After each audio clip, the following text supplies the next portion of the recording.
To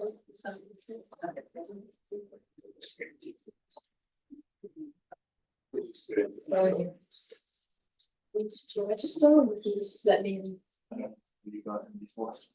That was in the practice session.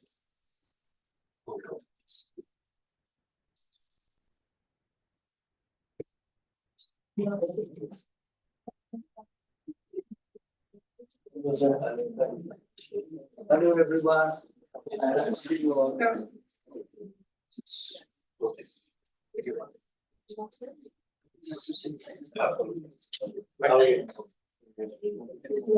Yes,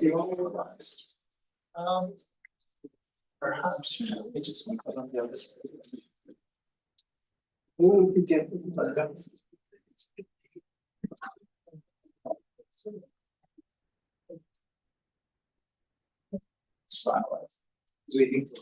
that one. I think,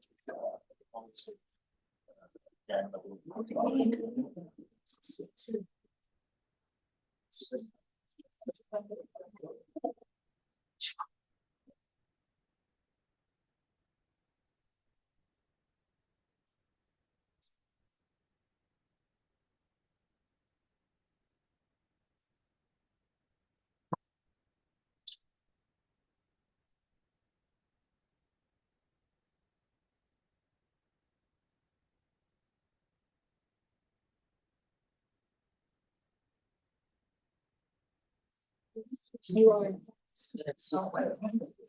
I can think we just need the. Yeah, camera one. Right, So should I start it then?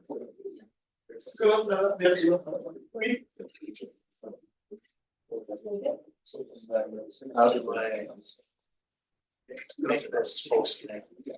This one, in spotlight on it. You know, speakers, politics, right? And then what you want to do. If you want to speak up or to see yourselves in the background. Well, we wanted to do all the participants. So you can set the attendee view, at the bottom, set that to speaker. And then your view and this computer is all gallery, which it is now. So I don't think you change how many people you can see in gallery mode.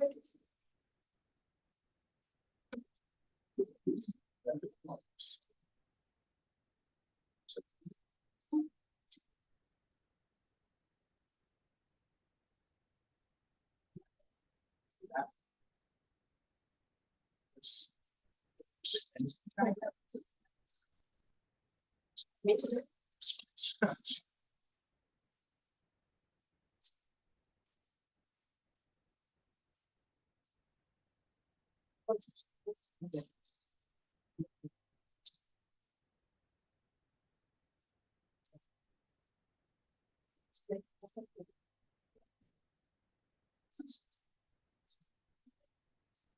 Daniel? Makes sense if I'm sitting there.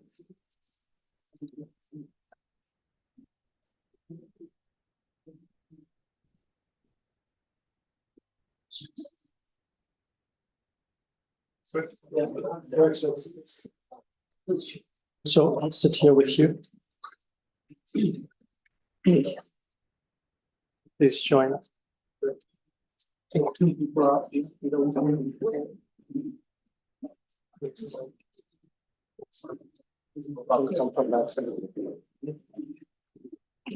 Where do for the speakers. Yeah, so you'll just speak from.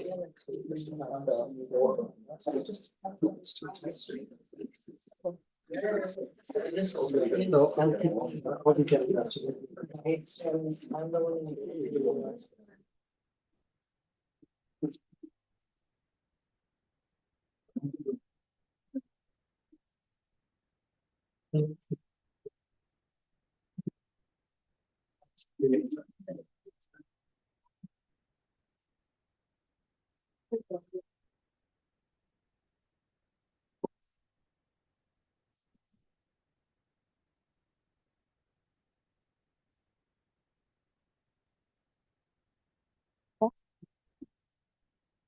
Excellences, Mesdames et Messieurs, chers collègues, distingués invités et surtout chers diplômés, nous sommes réunis pour célébrer ensemble un moment exceptionnel.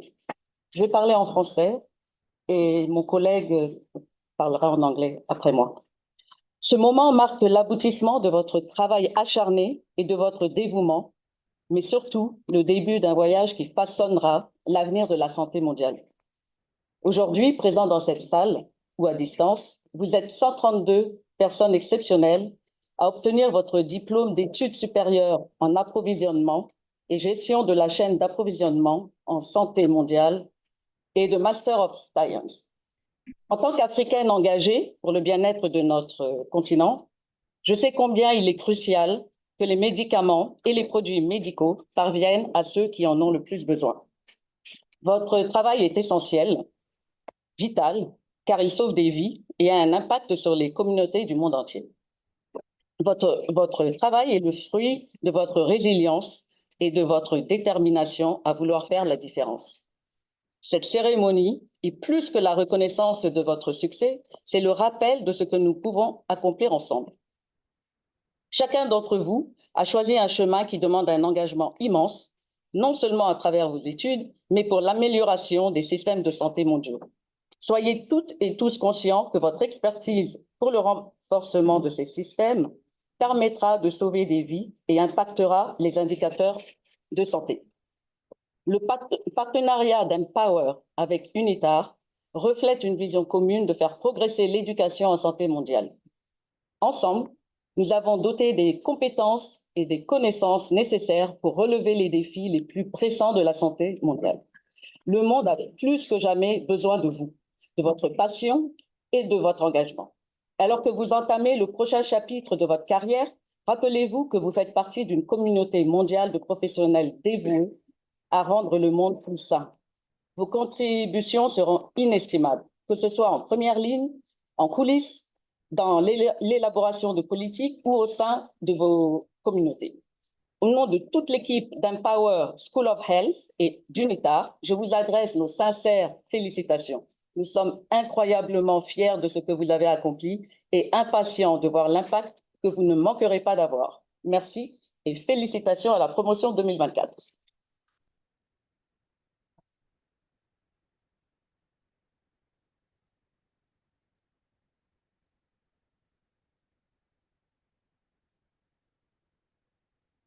Ladies and gentlemen, distinguished guests, faculty, and graduating students, it is a privilege to welcome you here today as we gather to celebrate an extraordinary milestone, the graduation of our newest cohort from the master's program and postgraduate diploma in global health procurement and supply chain management, two prestigious programs jointly issued by UNITAR and Empower School of Health. Ladies and gentlemen, I extend my heartfelt congratulations to each one of you on reaching this significant moment in your academic and professional journey. In a world that continues to grapple with unprecedented health challenges, the importance of your chosen field cannot be overstated.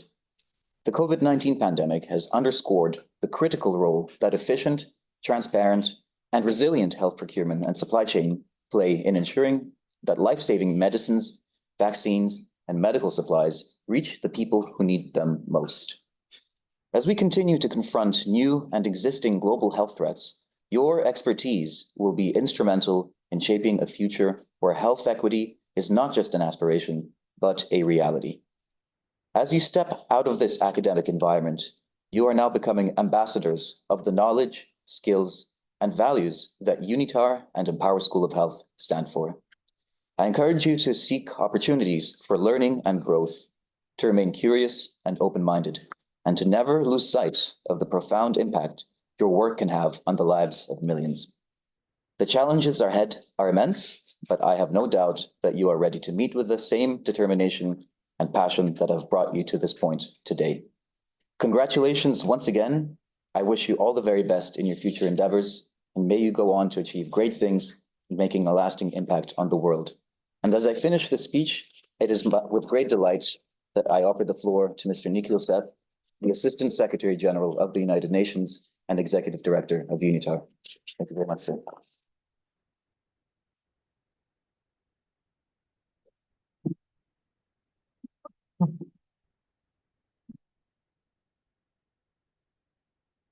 Good afternoon, everyone. It's such a proud moment for all of you graduating today.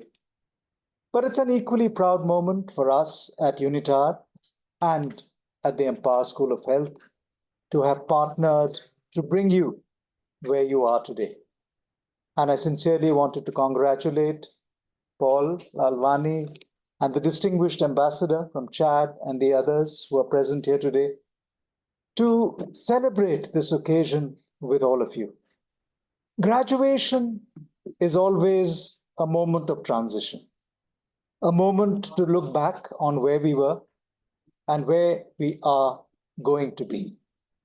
So I hope today will mark a stepping stone to your future work and future career in this very, very important field of health. I'm so glad that you're here in Geneva. Geneva itself and Switzerland in general has an outstanding infrastructure on health. Geneva is also home to a lot of innovation in the space of health. Geneva and Switzerland have embraced technology and applied it to health. And that's a tremendous step change. You focused on procurement, you focused on different aspects of policy in health, global supply chains, and so on. And I must mention to you that at UNITAR, we've been doing a lot in the area of health. One partnership which I want to share with you and to share with the Empower School of Health is the partnership that we have with the Harvard Medical School. And we've developed some wonderful content on areas which relate to value-based medicine. And I think what you've studied, what you've graduated in, has a very strong link to value-based medicine. Many of us come from poor countries, countries where you need to have affordable healthcare. What you've been working on, access to medicine, global supply chain, all focuses on getting health and healthcare to the poorest and the most disadvantaged in the world. I hope you will keep these principles and values which are part of the United Nations. The values of solidarity, the value of cooperation, the value of thinking of the most vulnerable and the most disenfranchised as you progress in your careers, which are much more specific, but never lose sight of your association with the United Nations in UNITAR. I'm very proud of the fact that UNITAR has a tremendous footprint in today's world. We reach over 540,000 people a year. Last year was a record where we reached 540,000. And that you are part of the statistics we will share with our governance structure of having partnered with Empower School of Health to even expand that footprint further. We have offices all over the world. We have 32 affiliated offices around the world, and we have 4 offices in New York, in Geneva, in Bonn, and hopefully in Hiroshima, and hopefully we'll be opening one very soon in Doha. So what does this partnership bring? It brings from us our knowledge and expertise in methodology, in the pedagogy of learning, and it twins this with what Empower School of Health brings, knowledge of content, knowledge of the subject which you have all learned. So I'm very happy that this partnership has resulted in so many wonderful outcomes. And each one of you is an outcome of this partnership. And I'm very happy today that we will be doing this together in celebrating what you have achieved.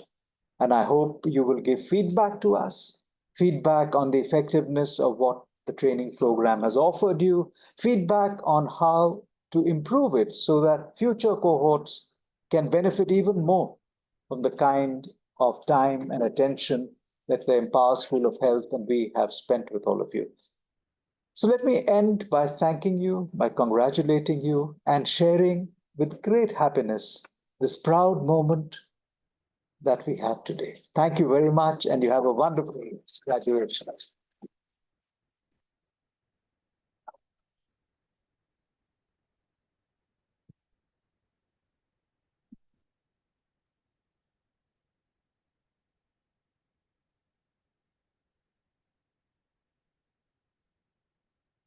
Dear colleagues, ladies and gentlemen of the Empower School of Health and UNITAR, ladies and gentlemen, when I saw you now, I remember myself 40 years ago when I started to work. You know, at the end of your life or at the end of your career, the only thing that you can say or you can tell to your kids, what is the impact of your work in the population, in your population, in your people? What you have done can concretely in order to improve their health situation. I think that if you have nothing to tell or to say, it means that you have studied for anything. And now, just a few words I will tell you with the experience that we have for 40 years or 42 years now of work. I was young like you when I finished my medicine school in 82. After that, I go to do my lung disease specialist. I was the first lung disease specialist in my country, head of the lung disease service. After that, I was the director of program of TB. The head of state decided to create the faculty of medicine. We were, I think, 4 specialists. I told him, you know, we don't have somebody who can help us. We cannot. The only thing that he told me, are you afraid? I said, no, go ahead and we will find a solution. And you know, after 7 years, when we had our first, I'd say in English, it's promotion of medical doctors trained in my country, we were very proud. And now when you meet medical doctors, I don't know, 20 years after, the faculty continued to work.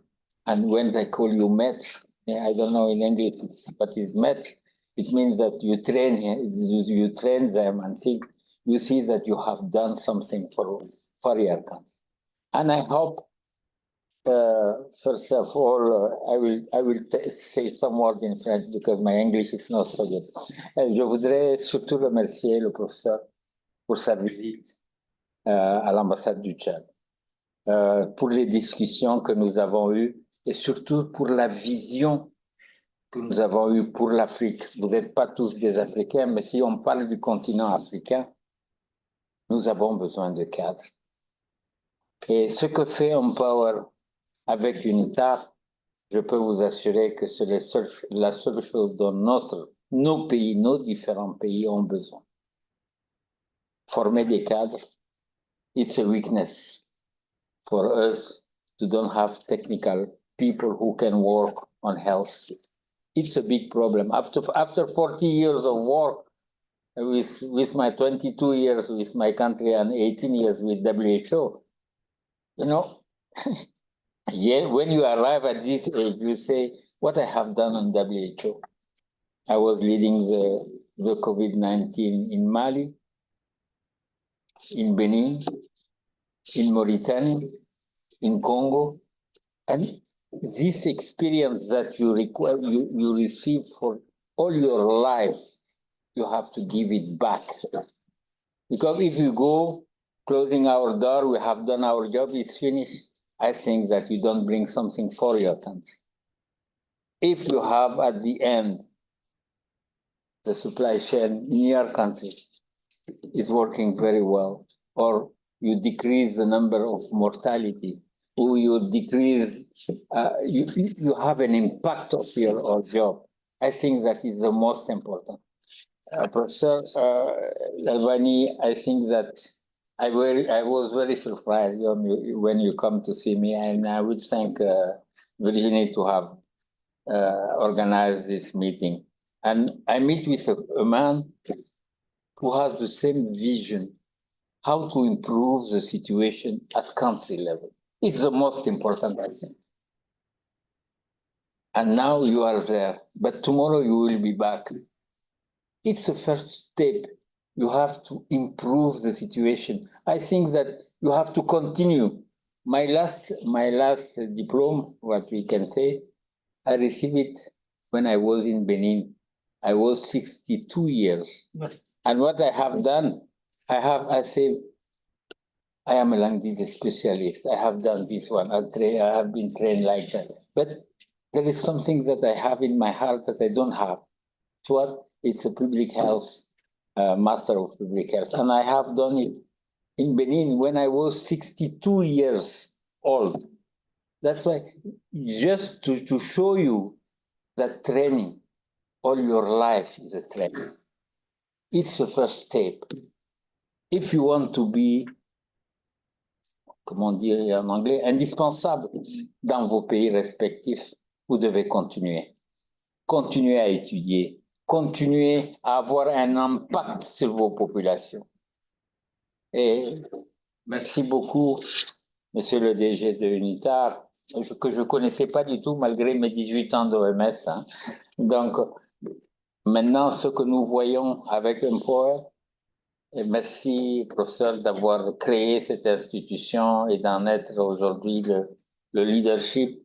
Et je pense que derrière vous, demain, vous pouvez le remplacer pour continuer ce travail aussi important qui est la formation de nos cadres. Je peux vous assurer qu'ayant travaillé pendant 22 ans au ministère de la Santé dans différentes positions, chef de service, directeur du programme tuberculose, doyen de la faculté de médecine, etc., etc., je peux vous dire qu'aujourd'hui, je pars le cœur tranquille. Pourquoi? Parce qu'il y a une jeunesse qui vient derrière nous, qui vont suivre nos pas et qui vont avoir un impact sur les populations de vos différents pays. Donc, merci, Empower. Et je pense, sorry to tell you that, but I think that what you have done with Empower, you have to continue, and they have to continue it. Tomorrow, they will be at country level with knowledge, with capacity, in order to improve the situation with your population, to improve the situation with your Ministry of Health. It's just a start. Impact que vous avez. And the life is very long. That's why what I ask for you is to continue to learn, to continue to teach the other, to continue to bring and empower unity. It's, you know, thank you for what you are doing and what you are bringing for our, I can say, our youth, because we are old, and you must, some of them can be my kids. My kids are older than some of them here who are sitting. That's why what I repeat to my kids and what you have to have in your mind, you have done one step, but you have 1,000 steps behind you because you are young and you can do it. And there is no, for me, there is no time to say, I am old, or, you know, when you work 42 years and somebody decided in your country to put you like ambassador, you cannot say no. I prefer to stay with my wife, with my kids at home to rest. But when the country needs you, and it will be your position, when the country will need you, you cannot say no. You have to bring your experience. You are young. You have to learn more. You have to have more diplomas, and you have, I don't know, but sorry, they made me a speech, but I am not a person who reads a speech. I want that you feel what I have in my heart. Thank you. Congratulations again. And you are the first step. Your first step is there, but you have to continue. And maybe one day you will replace these people who are there now. You have to have an objective in your head. And if you don't have an objective, you don't know how to improve the situation of your population of your country. It means that your life is zero. That's why you have to move on that. Thank you very much.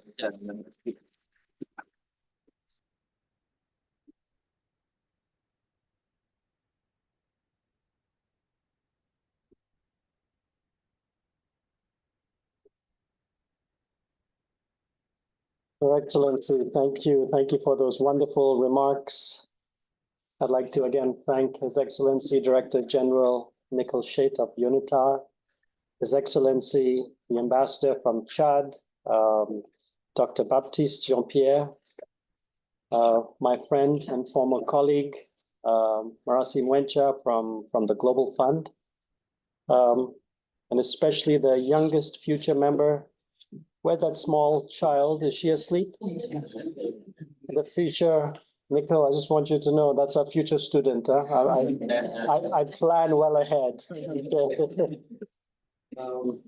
Could I just ask, I know there's more than 100 students online and more than 500, 600 viewers.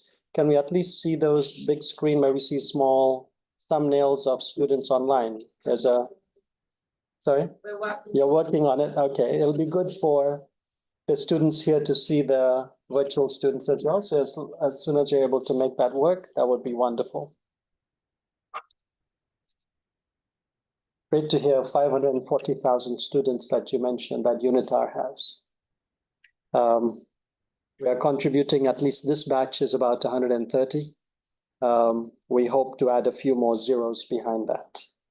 And the partnership with UNITAR has been fantastic.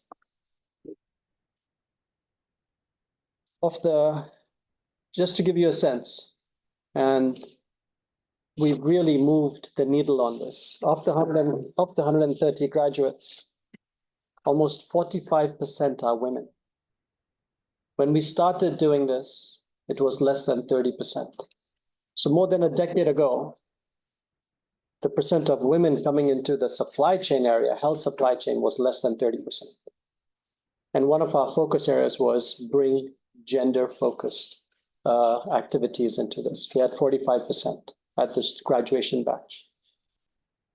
We have 30 countries of the 130 graduates. 30 countries. Altogether, if we look historically, we have more than 70 to 80 countries that you are part of that group now. And you can reach out to 70 to 80 countries, your colleagues, as part of the alumni network. 70% are younger than 40 years old, which means you've got at least another 20, 30 years of professional life. And if you're like His Excellency, maybe 40, 50 years more. And it's fantastic to know that you can achieve so much more in that time period. What is also important to note is that knowledge, healthcare knowledge and medical knowledge is doubling every 8 months. Which means after 4 years, if you have not upgraded your knowledge, you're outdated. And in the area of supply chain, with new products, new technologies, new processes, new policies, it's much more rapid.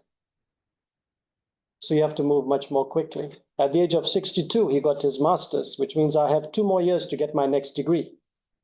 And I'm going to make sure I find a topic that I need to learn about, because so much has changed and I am nearly outdated, and I'm trying to keep up as much as possible.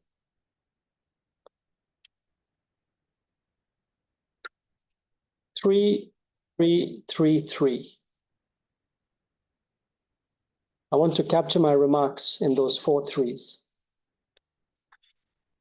3 case studies, 3 stories, 3 groups to thank, and 3 take-home messages. And just before I proceed, can we just check if people can hear us online clearly? Could somebody just put in the chat that you all can hear us okay?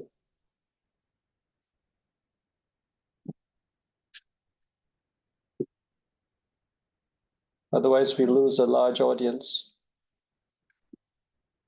Any one of the individuals, could you please respond on the chat if you can hear us okay?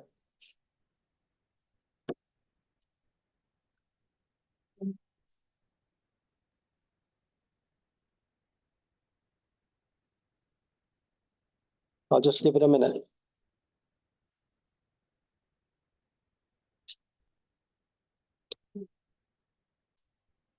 Can you just text Sonia to make sure that she can hear us?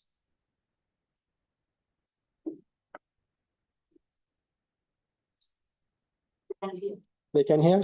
Thank you. All right. So 3, 3, 3, 3. Three case Yes, we can studies. hear you. Thank you. The 3 case studies that I'd like to share, one were linked with students, alumni, and the CEOs of supply chain organizations. During COVID, we received calls from several of our students in Africa and Asia. There were tremendous challenges. Everything was new products, new forecasting, no consumption data. And they wanted to know how we proceed, how we move forward. So we teamed up with WHO. We teamed up and worked closely with UNITAR to see how we can, and our faculty members, worked to help our students who were professionals. They're working professionals at ministries of health and with USAID, with Global Fund and others, how we could rapidly do this. And the information was evolving on a regular basis. The second case study is of our alumni who are graduating. And they're facing challenges. They were facing challenges a lot to do with data and information, end-to-end visibility, which is a very complicated area. Many countries are struggling with it. They wanted to know, what are control towers? How do we apply machine learning? What is blockchain? How do we work with all this? So we've put together a course with UNITAR, with Chemonics, with Village Reach, with Management Sciences for Health, and now with ASCM, the Association of Supply Chain Management, on data and technology in supply chain specifically. It's a course you can enroll because it's a complicated and technical area, and it's the one that's growing the fastest. So please look into that.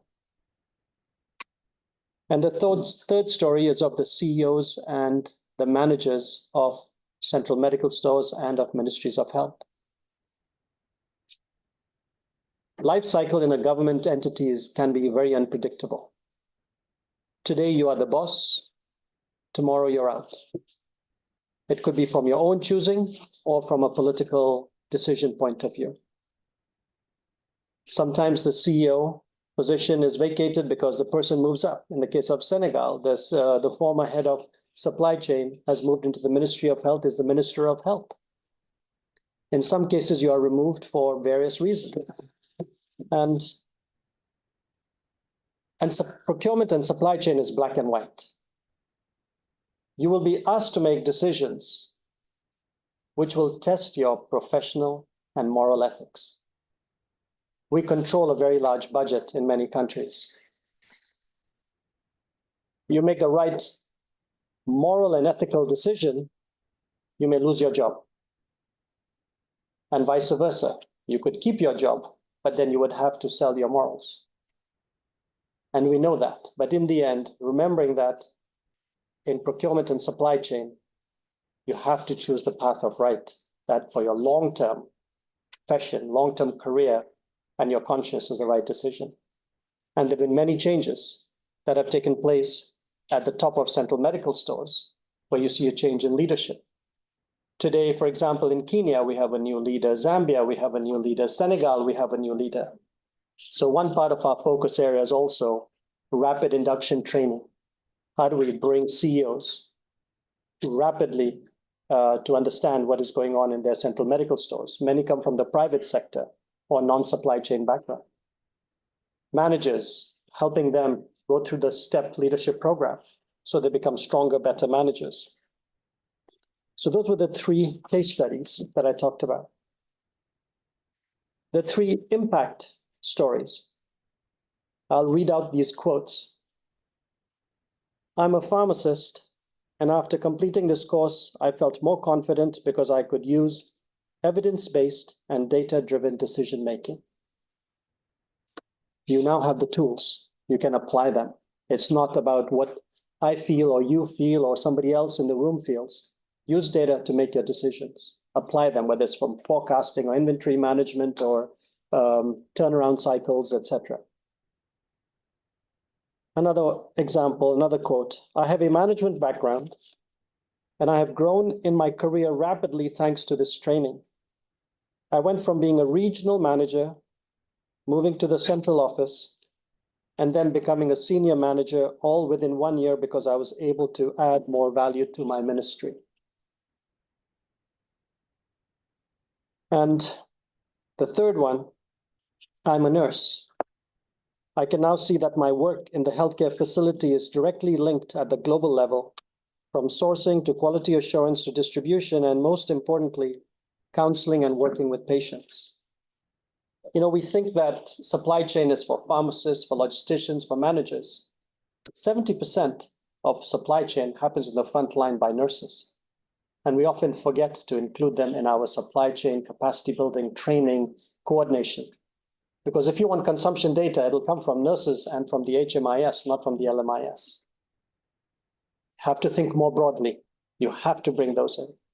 We're just starting a project with USAID, with a USAID-funded project with Management Sciences for Health in Cameroon, targeting frontline workers, supporting them for capacity building in supply chain. So in your countries, in your programs, bring the frontline workers into your remit. There's many partners to thank, but I had to keep with the 333, so I've got 3 partners to thank. Ministries of Health and Supply Chain Organizations. They have been a close partner of ours.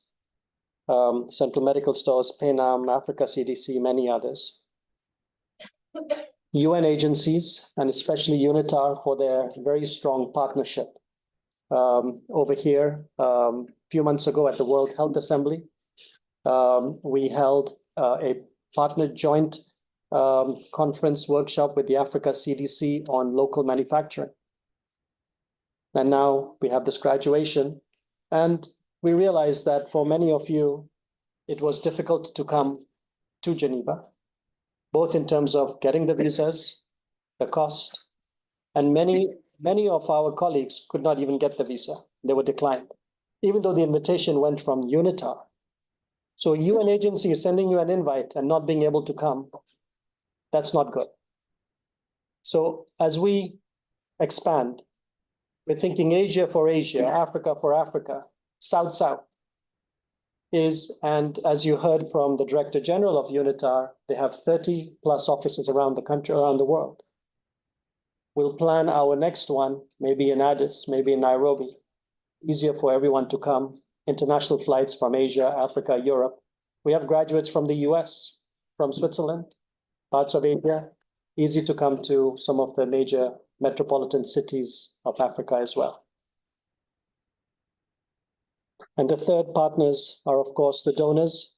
Marasi's from the Global Fund. I would say about 50 in this batch, almost 50%, 40 to 50% of our graduates have been funded directly or indirectly by Global Fund. USAID is another big funder through Chemonics, through MSH, through others as well, and Village Reach. World Bank, and many others as well. 3 take-home messages. As I mentioned earlier, and as you heard from His Excellency, at 62 he got his degree. Do not let your knowledge expire. Knowledge is changing very regularly. Join the alumni community, more than 70 countries strong. You'll get new opportunities, new professional growth, new exposure. Third one, which I already mentioned, next time we'll come closer to you for the graduation.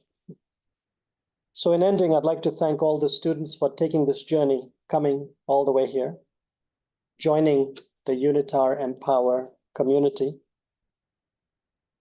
You are the future leaders and change makers of global health supply chain, and you have the power and potential to make a lasting and meaningful impact to the countries and to your career. Thank you very much.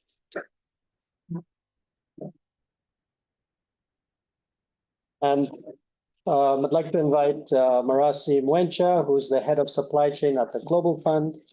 Tremendous experience in supply chain globally. Before he joined Global Fund, he was in the fields in Africa working for various organizations. The Director General needs to leave, so I will, instead of him slipping out quietly, I will ask you to give him a round of applause. Thank you.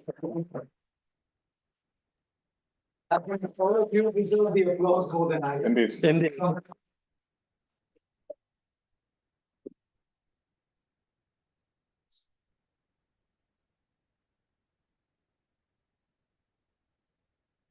Thank you very much, Paul, for that introduction. Distinguished guests, ladies and gentlemen, Your Excellency, and most importantly, for the graduates of this course, congratulations again. You've made it. Today is your day to celebrate all those late nights of hard work, your second or third or fourth degree, like our Excellency has told us that we need to make sure we're continuing to pursue, as well as probably all that coffee and tea that you've been drinking over the last 12 months to make sure you stay awake as you pursue your course. Now, before you start your weekend of celebrations, to celebrate your much well-earned degree, let's talk about something that is truly inspiring. And one of the reasons why we're here, something that for many of us has become a lifelong purpose, the drumbeat of our lives, and is often invisible but crucial to the functioning of society today. And that's public health supply chains. So I know what you're thinking. You've already done 12 months of a course and you've just finished that, and on your graduation day, we're here to talk about supply chains again. Now, there's an importance to that, right? Because supply chains, as we'll learn today, is almost going to be like that friend who was always there to deliver, but will never brag about it. Supply chains are the unsung heroes of the healthcare world, the silent partners in every miracle, and the reason why toilet paper also became a hot topic during the COVID pandemic. Now, before I dive into that though, being a graduation, let's take a moment to take a step back and reflect on what are some of the most common graduation messages that we hear today, right?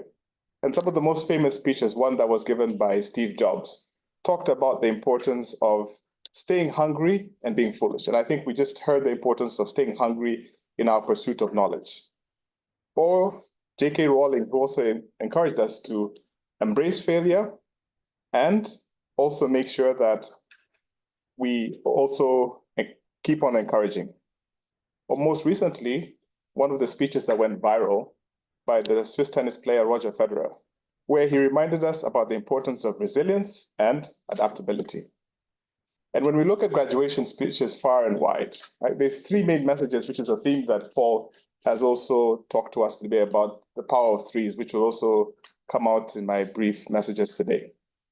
Number one is the importance of perseverance. And many of you have already begun to demonstrate that by taking on this additional course today.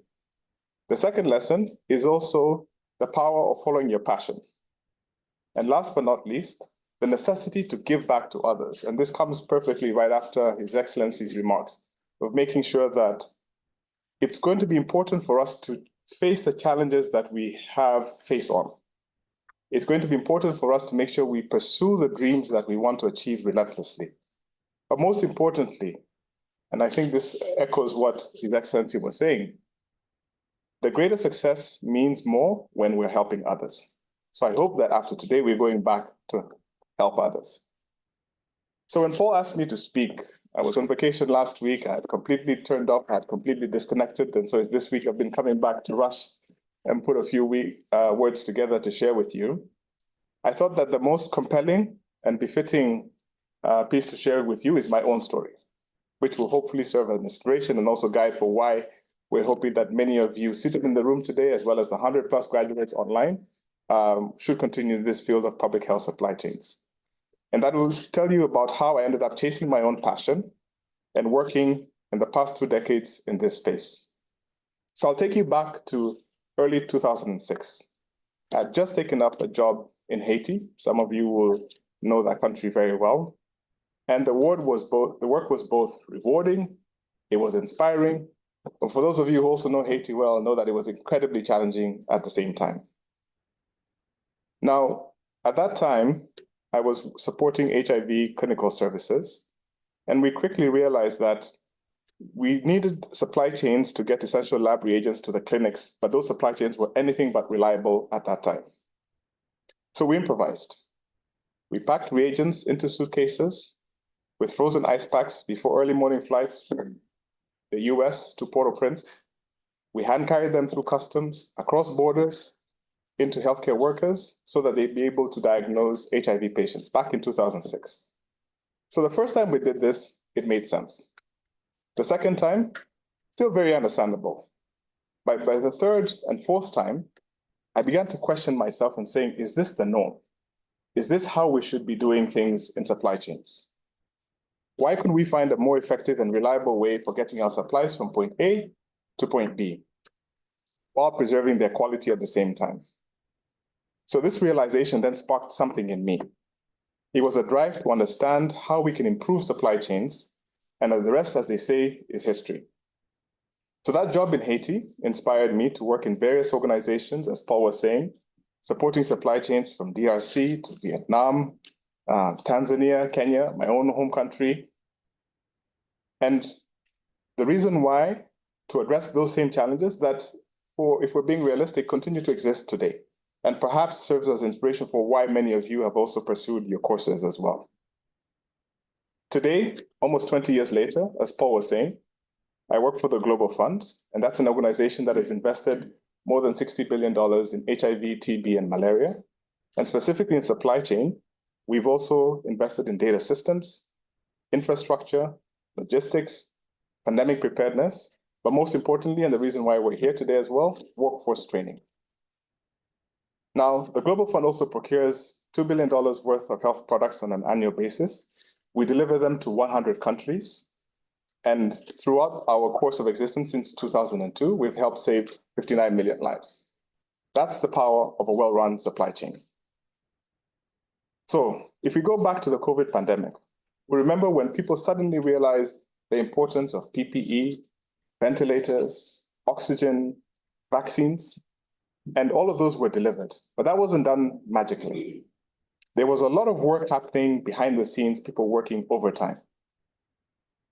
There was a lot of choreography of logistics of how you get products from one place to another, coordination of resources across various players in the supply chain, and a lot of people who had a lot of sleepless nights just to make sure the rest of the world could sleep soundly.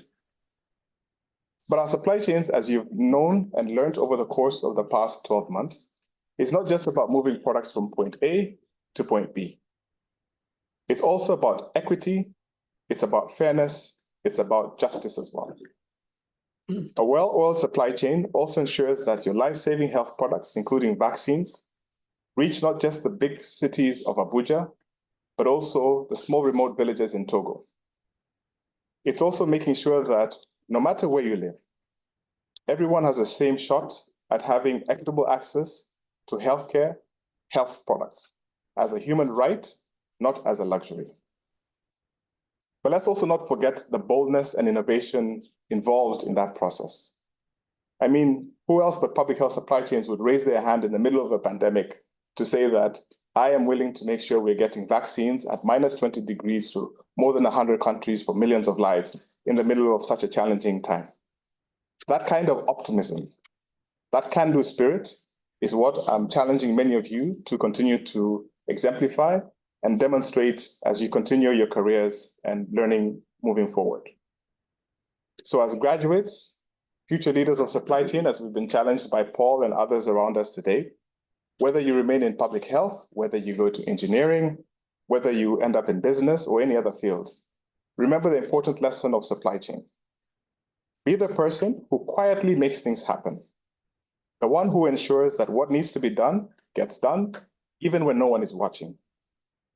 Be the one who plans, the one who foresees challenges, who understands small actions and can have huge impacts. After all, the most complex supply chain innovations start with a single step. And when the world starts to unravel again, as we saw during the COVID pandemic, remember that you have the power to begin to stitch it one step at a time. One shipment, one solution, one small act of service at a time, giving back to our countries.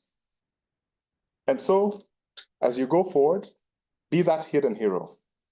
The world needs more people like you. People who understand that sometimes the most important work is done behind the scenes. People who are willing to roll up their sleeves and deliver when it counts. And remember that old adage, no product, no program.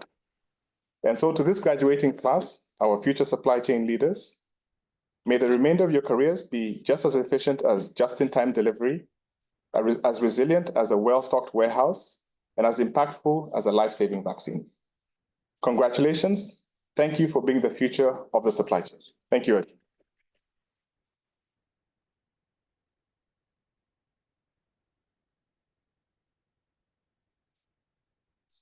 We now invite Professor Andy Baraklau. Greetings, I hope you can all hear me. Okay. Firstly, I send my... Yeah, go ahead. Andy, not loud enough. We're gonna increase the volume. 1 second. Okay. Okay, try again. Okay, can you hear me now? Yeah, excellent. Okay, so firstly, my congratulations. And in true academic tradition, I doff my cap to all the graduates today. Congratulations. I know what it took to go through this course. I wrote a lot of it. The famous educationalist John Ruskin is reported to have said, education is painful, continual, difficult, hard to do with, but must be done with kindness, by watching, by guiding, by praise, but above all, by example.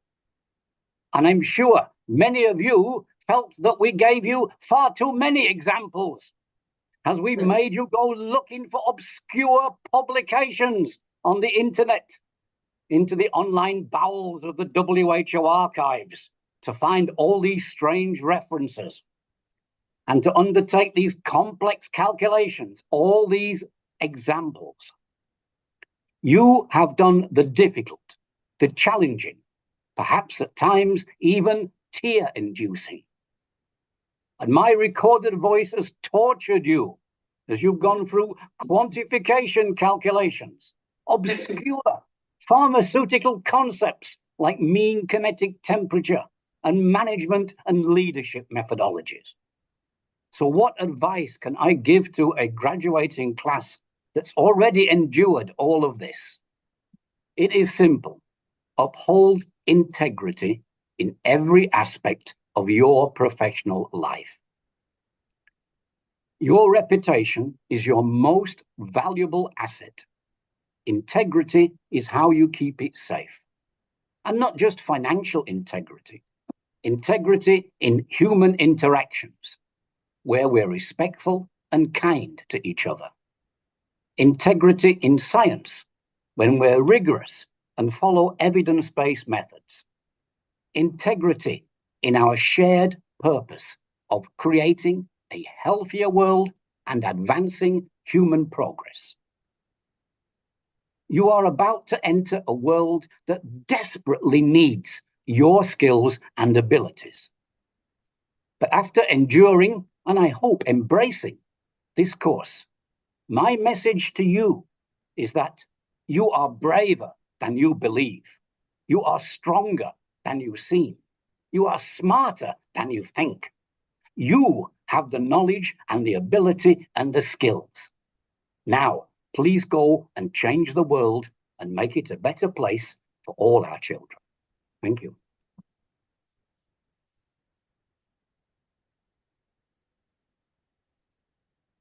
And now we call Mr. Nicola Tavanuti. Hello. Well, it's very difficult to speak after Andy, but I will try. So should I speak in French? Yes. Okay, great. That's easy for me. Ok, alors aujourd'hui, nous célébrons non seulement votre réussite académique au sein d'Empower, mais aussi votre transformation en leader de la chaîne d'approvisionnement des produits de santé. Alors, cette formation n'a pas été seulement un parcours d'acquisition de connaissances techniques, mais un véritable voyage pour devenir des gestionnaires compétents, prêts à relever des défis complexes de ce domaine crucial. Et croyez-moi, c'est très complexe. Vous êtes maintenant équipé non seulement pour gérer des processus, mais aussi pour naviguer dans la complexité des relations humaines qui sous-tendent chaque aspect de la chaîne d'approvisionnement. Que ce soit en discutant avec des chauffeurs, de camions qui transportent des médicaments vitaux vers des zones reculées, ou des gestionnaires de stock, ou des spécialistes de la chaîne d'approvisionnement, ou encore en expliquant aux décideurs politiques comment améliorer, renforcer la chaîne d'approvisionnement pour sauver des vies. Vous avez été formé pour être capable de communiquer avec clarté, empathie et assurance sur toutes les activités de la chaîne d'approvisionnement des produits de santé. Votre rôle ne se limite pas à l'exécution des tâches, il s'étend à la vision et à l'innovation pour chaque maillon de la chaîne d'approvisionnement pour qu'elle fonctionne avec fluidité et efficacité. En tant que leader, vous serez les architectes de solutions, capables de transformer des défis en opportunités. Et des défis, vous allez en avoir. Et de conduire des améliorations qui auront un impact durable sur les systèmes de santé de nos communautés et de vos communautés. Donc, je vous félicite de votre persévérance. Ça n'a pas toujours été facile, mais vous y êtes arrivé. De votre détermination, de votre engagement. Et je pense que maintenant, vous êtes prêts à faire face aux complexités du monde réel, à prendre des décisions éclairées et à conduire des équipes avec des objectifs ambitieux. Donc, vous êtes aussi prêts à partager vos connaissances. Et donc, n'oubliez pas cela, le partage est très important. Ne gardez pas vos connaissances pour vous, mais partagez-les. Soyez fiers de ce que vous avez accompli et continuez à porter haut les valeurs et les compétences que vous avez acquises ici avec Empower. Donc, félicitations à chacun d'entre vous et bonne continuation dans vos futures responsabilités. Merci.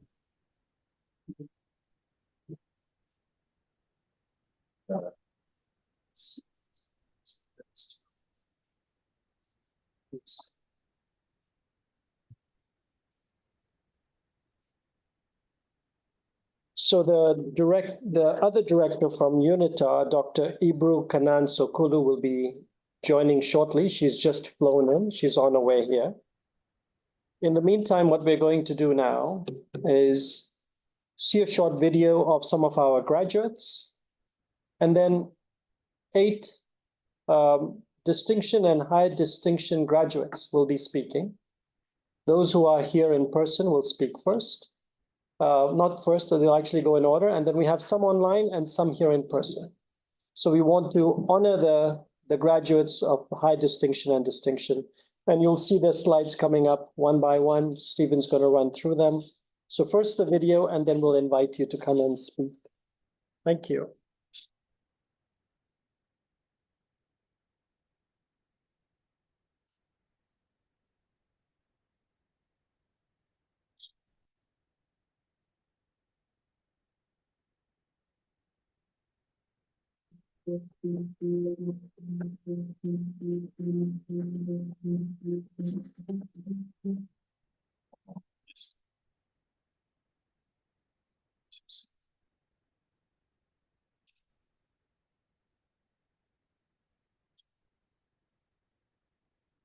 Switching on the sound remote.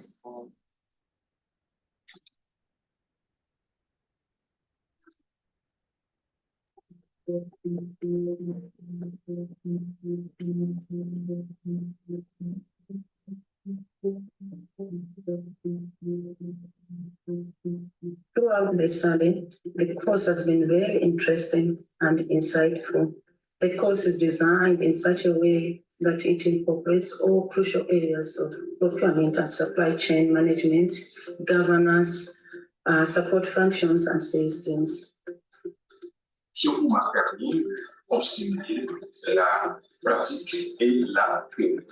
J'ai donc acquis une nouvelle connaissance permettant d'exécuter les tâches sur des procédures.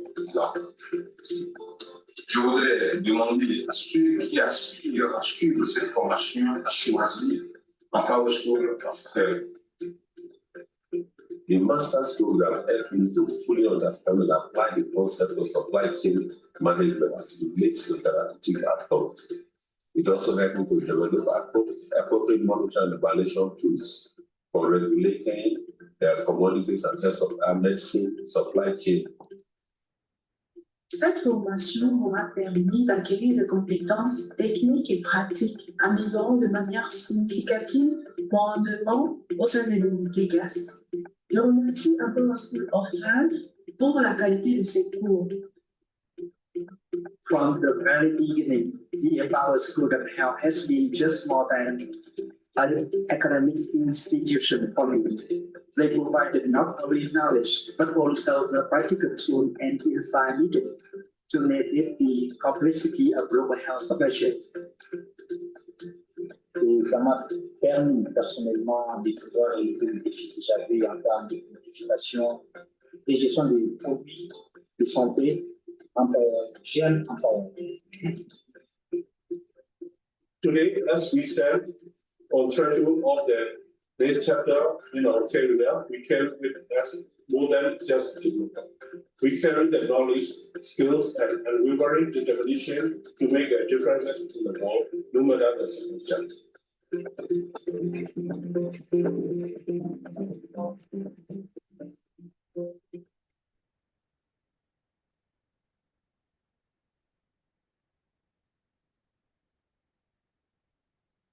The presentation of our CEO.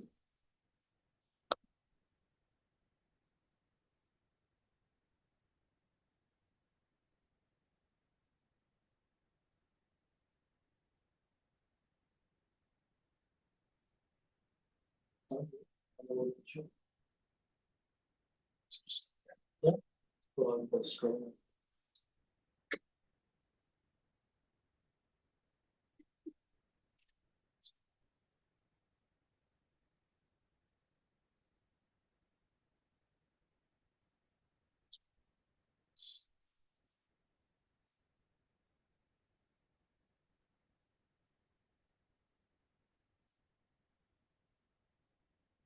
We'll just ask how many of, well, he's doing that, how many are speaking over here that are present here in person?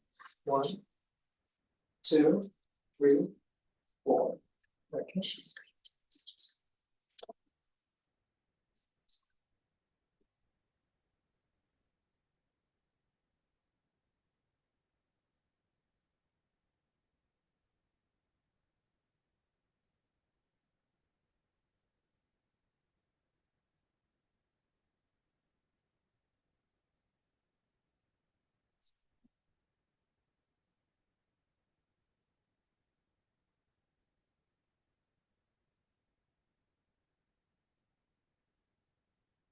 Let's go ahead.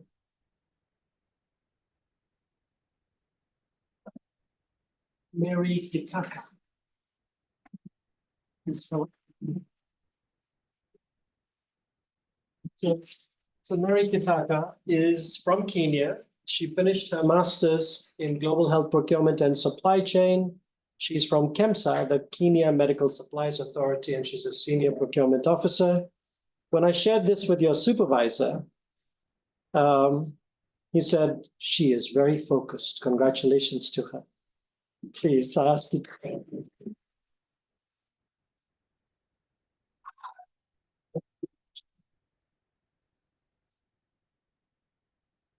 It's afternoon. Good afternoon, everyone. As it's been projected, my name is Mary Kitaka. I am a senior procurement officer at Kenya Medical Supplies Authority in Kenya. And I'm so sorry, just check it. You might want to project your voice a little bit, Mary. You have a beautiful voice. Okay, thank you, thank you. I hope they can hear me. They should, yeah. Right. Yes, and I'm happy to be here. So I'll share my experience in a few words.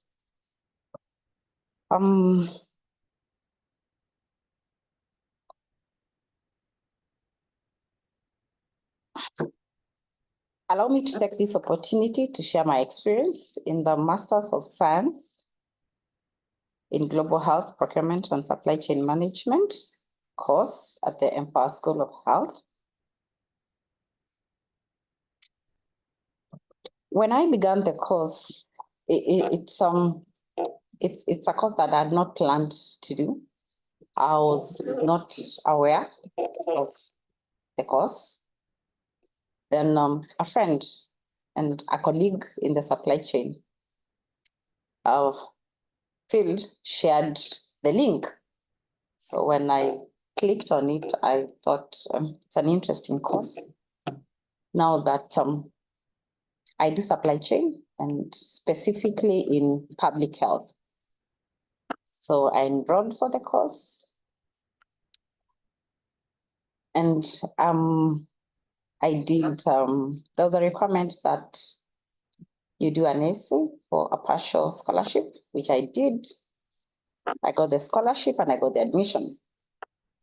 So one of the impacts, because it's a very educative course, especially if you're in public health supply chain, is that the course had a notable contribution. After doing the course, I have been able to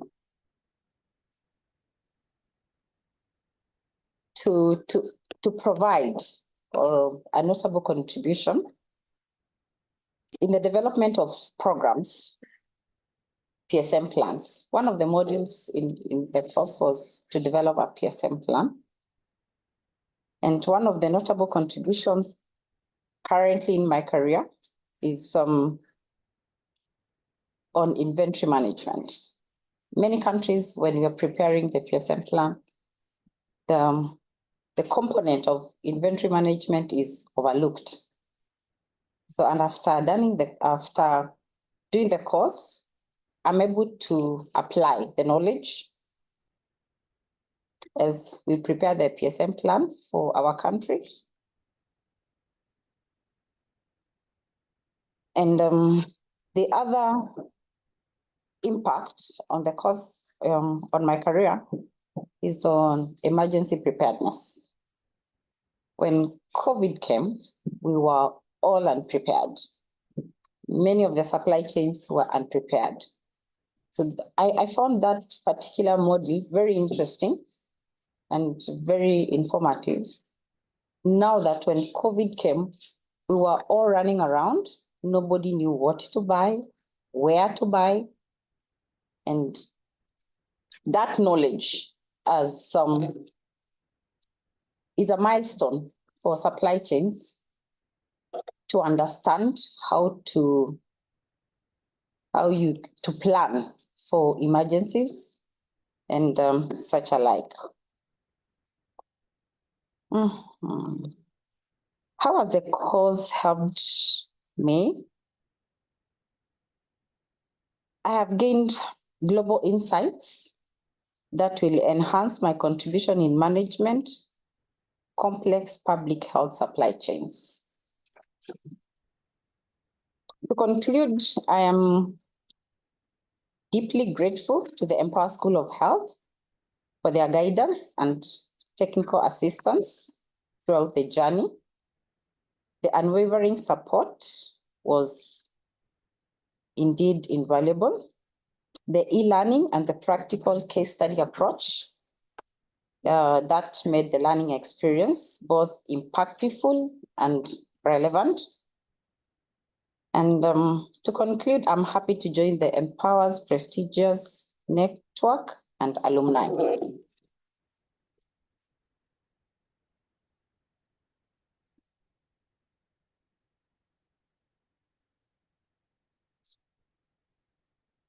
So this is a virtual talk from Mr. Dean Batuma. He is from the United States, working for Last Mile Health, and he has also completed his master's in supply chain. If I may request, towards the end of this ceremony, we're going to take you, it's a 10-minute walk approximately, to the UN Palais, where you see the beautiful flags right behind that broken chair installation. And they close the gates and at a certain time. So we want to make sure that we get there in time. So if I could just request your talks to be about a minute, maximum 2 minutes, because we have 8 speakers and then we have to give the certificates as well. Yeah? Thank you so much. Mr. Dean Batuma, over to you. Pouvez-vous m'entendre, s'il vous plaît?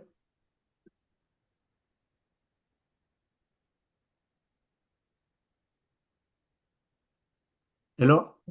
Yes, please continue. We can hear you. Ladies and gentlemen, Your Excellencies, esteemed faculty, and fellow graduates. When I began this journey, I sought more than an education, a place aligned with my values, aspirations, and vision for global health supply chains. Empower School of Health and Kent State University opening doors to me, offering not just a postgraduate diploma in global health procurement and supply chain management, but a transformative experience that reshaped my path. Empower School of Health has been more than an institution. It has been a lighthouse guiding me through the complexities of a global health supply chain landscape. It gave me the tools, knowledge, and unwavering confidence to be a student, leader, innovator, and change maker in this field. Furthermore, this was just the beginning. At Empower School of Health and UNITAR, I discovered a community that transcended borders, connecting Africa, America, Asia, and Europe in a shared pursuit of excellence.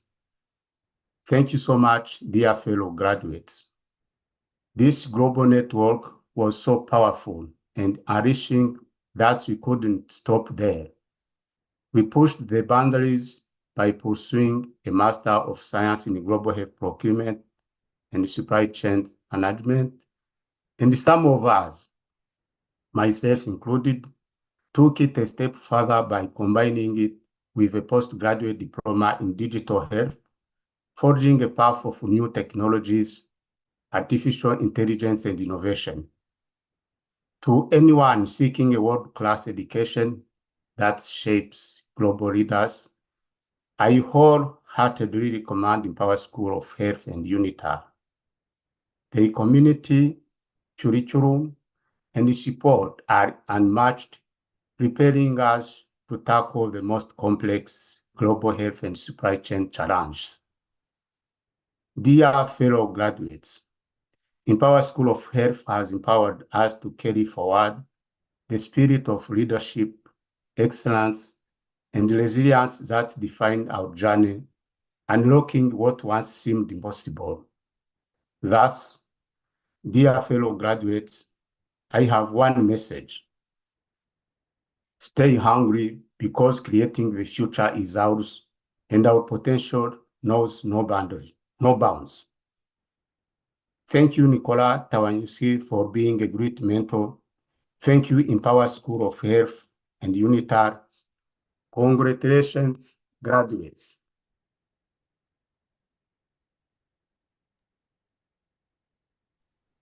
Thank you, Mr. Dean Batuma.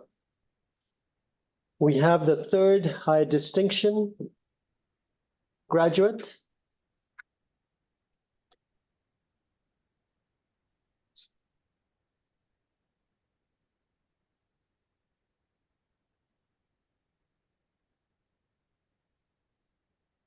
Mr. Patrick Edward from Haiti. Other slide, this person is not available online. Okay, that's fine. But just to then mention him, the gentleman is from Haiti, and you heard from Marasi the challenging environment that Haiti is facing, political challenges. You've got geographical challenges, social challenges, and of course, health challenges, from cholera outbreaks to everything else. So working in that environment is truly extraordinary, and to get a high distinction in that environment is tremendous. So Mr. Patrick Edward, congratulations. He's with Chemonics from the Postgraduate Diploma for GHSC PSM. Thank you. Next speaker. Maybe you want to introduce Sintish Miyago.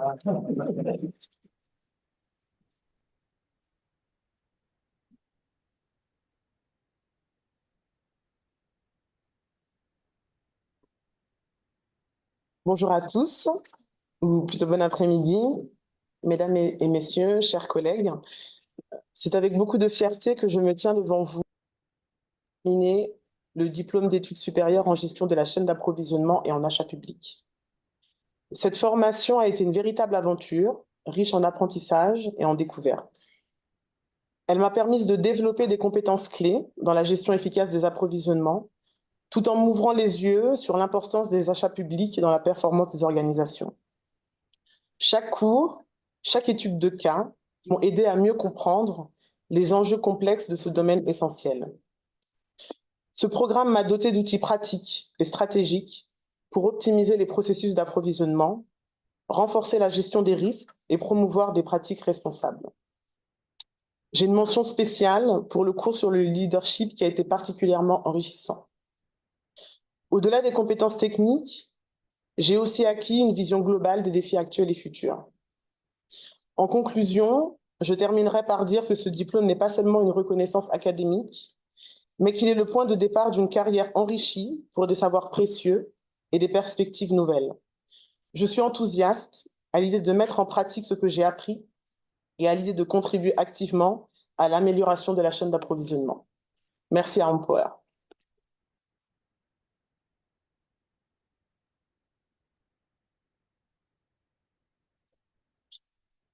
Okay, she'll come online later. Okay, we'll do that later.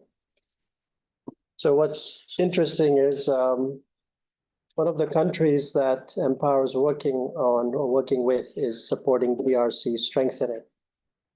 And there are several individuals that we coordinate with in each of these countries. And one of them happens to be Sintish. And so I was only familiar with her at the DRC level and the team that was coordinating with Sintish. And the next thing I know is she's one of our graduates. So you're most welcome. Thank you so much. When she found out that her boss or boss's boss is going to be here, she's like, oh my goodness, the world is very small. So, so who do we have next?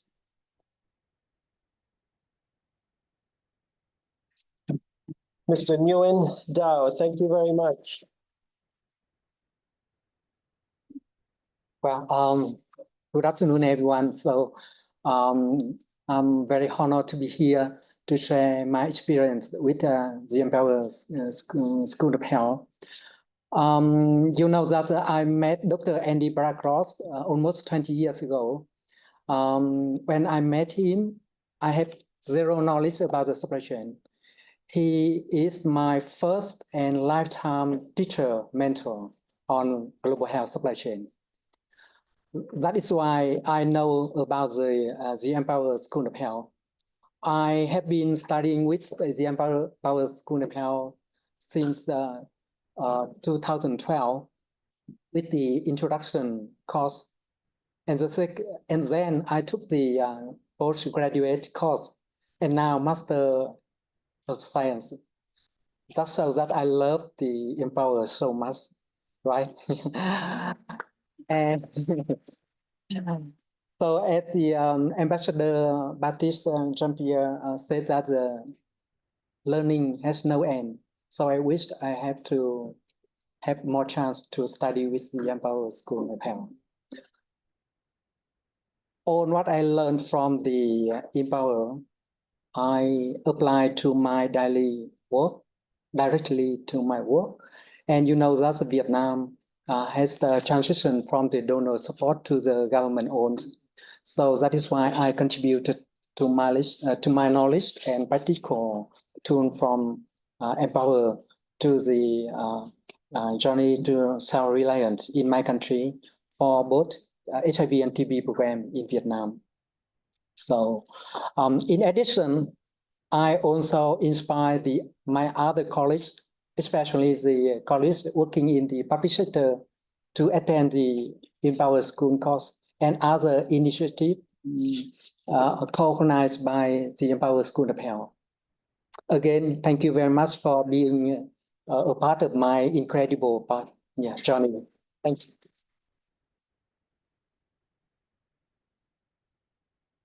Thank you very much. I didn't realize you were part of our original batch from 2012. That's wonderful.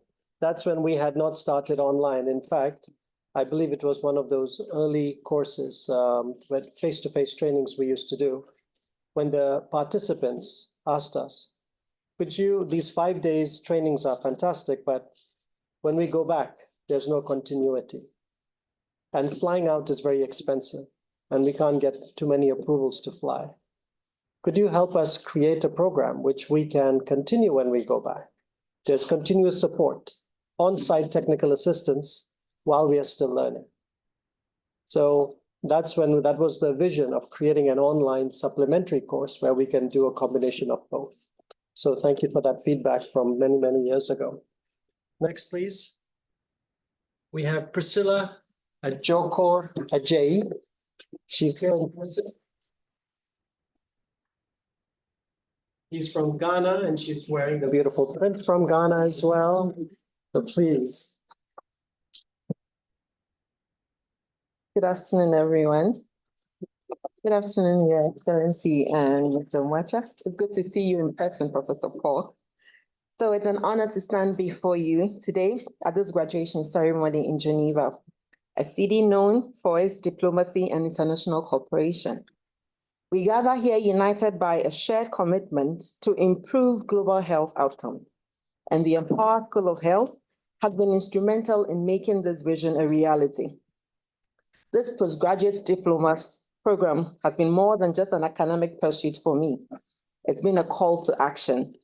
It has instilled in me a sense of responsibility to innovate, to collaborate, and advocate for equitable healthcare access. The course, though conveniently self-paced, kept me engaged with real-world cases and interactive quizzes that span global, national, and regional levels. During my studies, I was able to make a significant impact at my workplace by improving supply chain solutions. For example, in our facility in Accra, Ghana, where I work, thanks to these improvements, pregnant women can now consistently access the malaria prevention they need, reducing the risk of losing their pregnancies or even their lives during the pregnancy. This is just one instance of how the program has equipped me to make real life difference. I wholeheartedly recommend this program to any pharmacist or health worker looking to positively influence the supply chain sector, whether in the public or private sphere, because I belong to the private sphere. I'd like to express my deepest gratitude to those who supported me through this journey. To my mother, to my sister Joy, and to my beloved husband who is here with me today. As we all graduate, oh yes, my baby too is here. The future graduate of Empower School. As we all graduate, I urge us to use this opportunity to exchange ideas, learn from one another, and contribute to creating a healthier, more just world. Congratulations to us all, and thank you.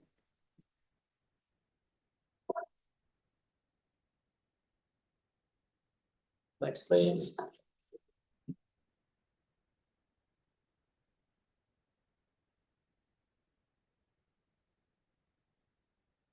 That's a virtual connect. Do we have Mr. Luther online? He's from Cameroon, and he's completed his postgraduate diploma with distinction as well, and he's a pharmacist.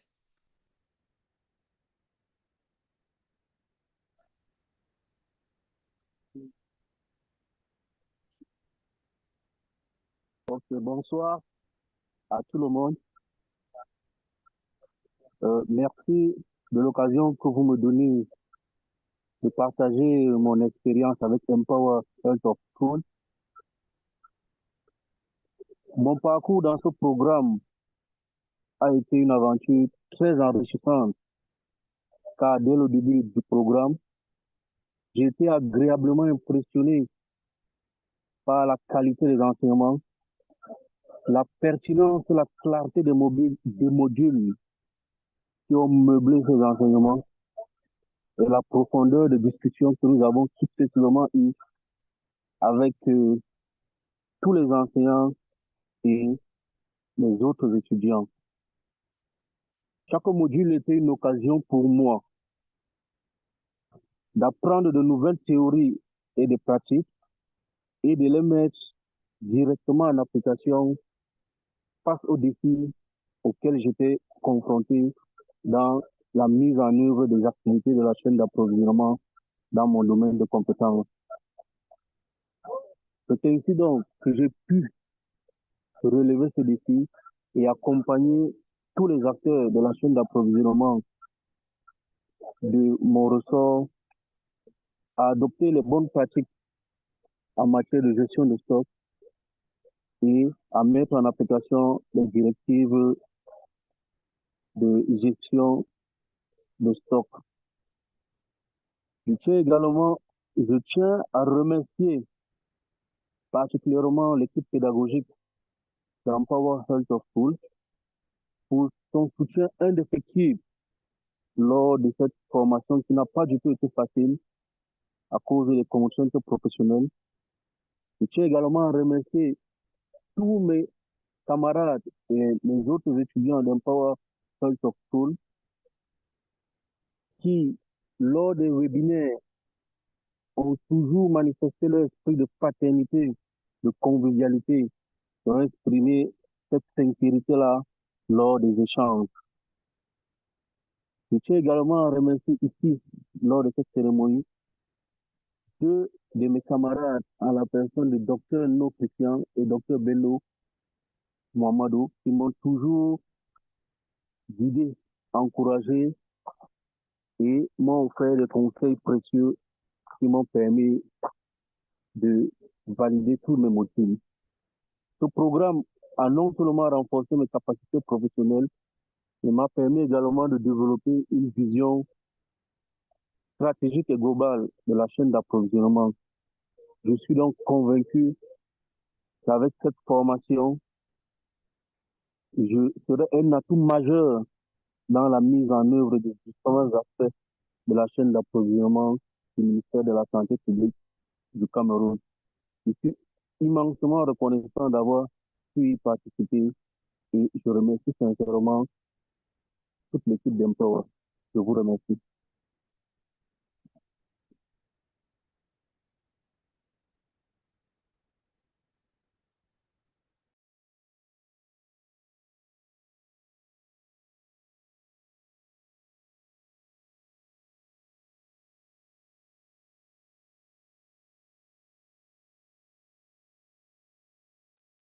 We believe in just in time. And just in time, supply chains, your jackets have arrived, your gowns have arrived. And thank you to UNITAR. And it's a UN agency, but when you try and release the jackets from customs, it's just like releasing medications from customs. This is Switzerland. That's why you didn't get your visas in time for those who are still over there and how difficult it was. They even held your jackets. They want to check for everything. Anyway, as soon as she's finished speaking and before you come up to receive your certificates, we will pass the jackets. Please wear them before you come up.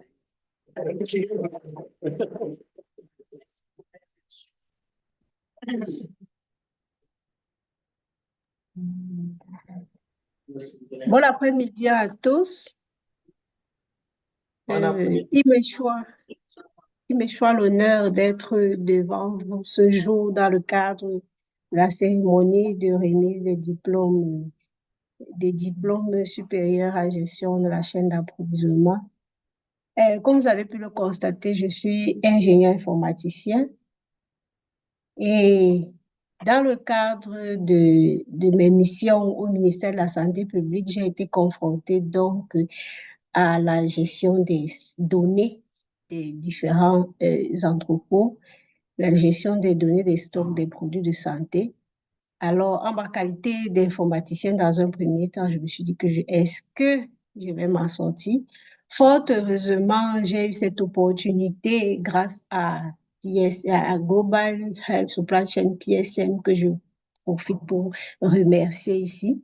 J'ai donc eu cette opportunité de suivre ce cours et ça m'a beaucoup aidé énormément, particulièrement le module sur les systèmes de soutien avec le système d'information, puisqu'il nous fallait mettre en place un système d'information de gestion logistique au ministère de la Santé dans le cadre de la coordination des activités de la chaîne d'approvisionnement. Alors, ce cours m'a beaucoup aidé à comprendre, même ne serait-ce que les notions de base, à comprendre comment est-ce que je vais faire pour mettre en place ce système.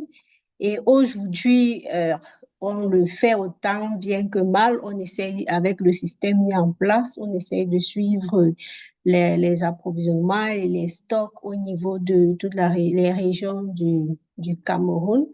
Donc, je voudrais dire merci à à Empower d'avoir mis en place ce cours et vous rassurer que vraiment tout ce que nous avons appris, nous les mettons en pratique. Ils ne sont pas entrés dans les oreilles des sourds.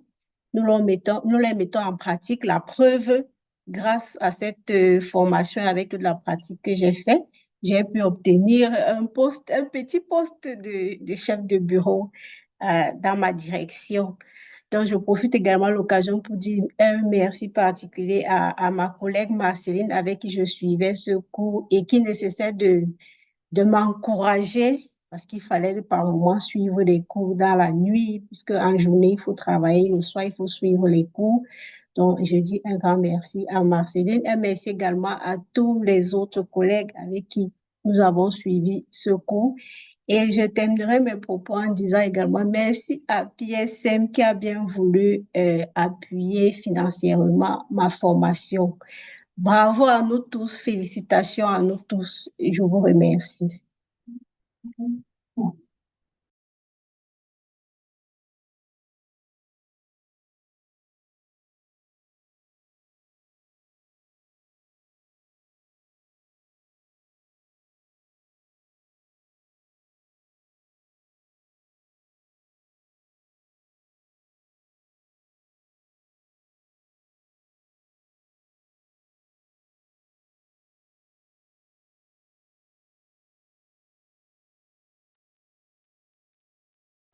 Ebru, you're welcome to take the floor.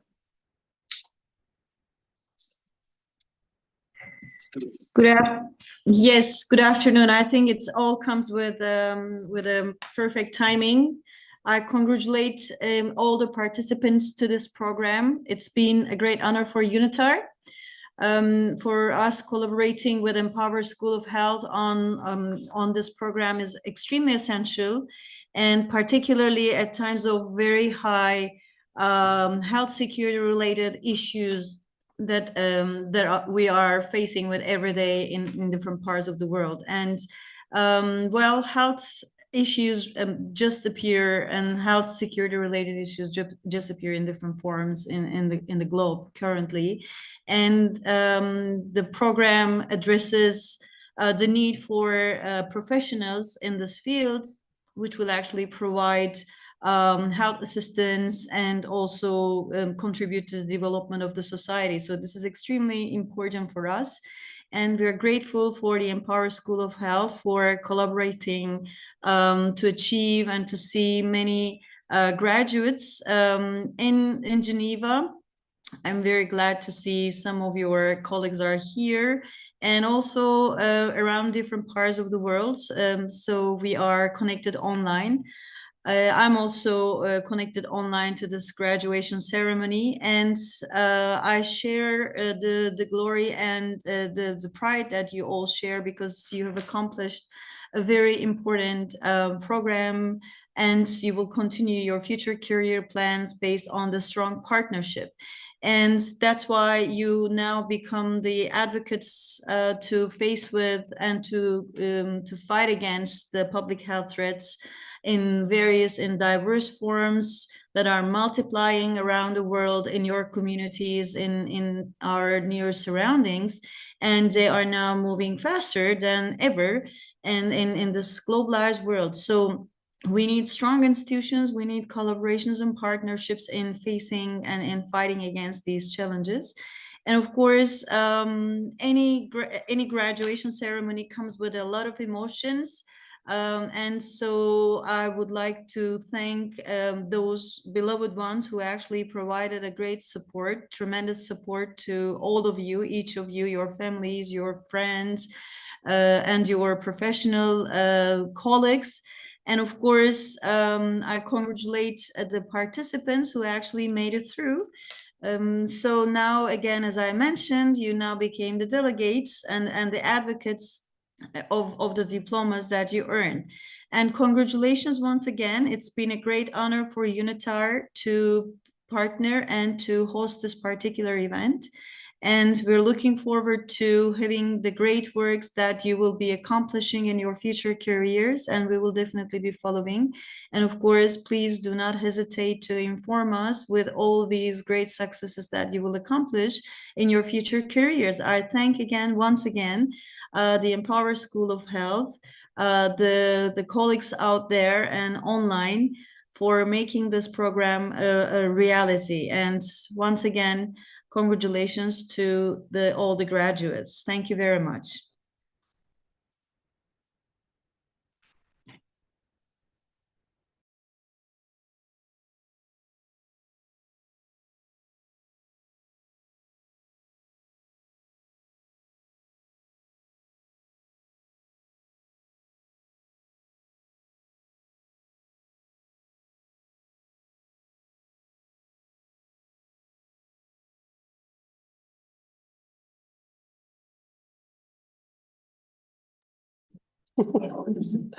That's all right.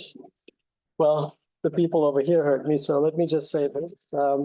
I'd like to now invite both the individuals, the graduates online and the graduates over here, to start collecting their certificates and actually receiving the award officially now going forward. So we're passing out the gowns, the graduation gowns. So graduates, please wear these before you come up. We'll call your names one by one, okay? And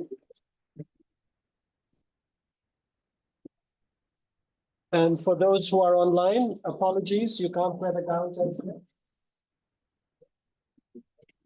In the meantime, invite His Excellency to come over here.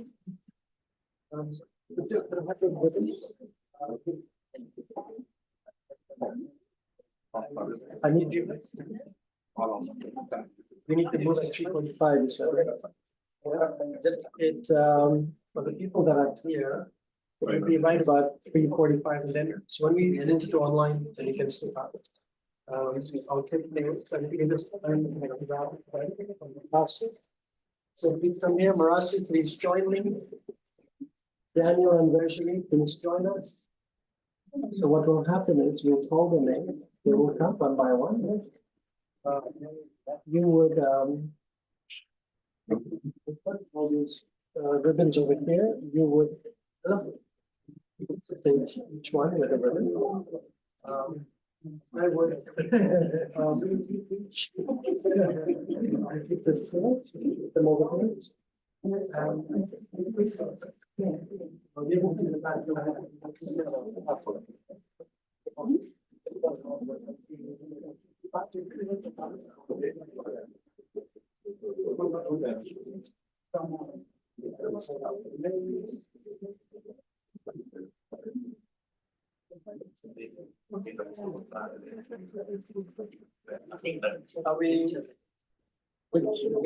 What would you not want us to block? Is this okay? Or you just consider screen? So can we just have all the ribbons over here?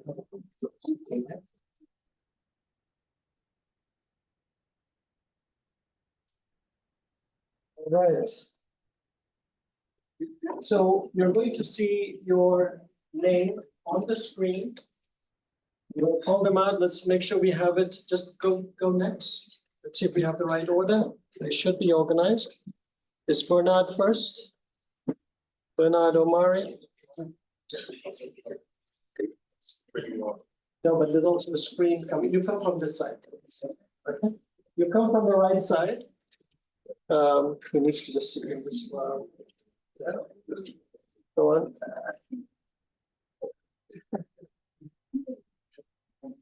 Next, go on. There we go. Okay, good. So here's what we're going to do. The first one is a bit requires a bit of coordination and dance, and then it becomes easier.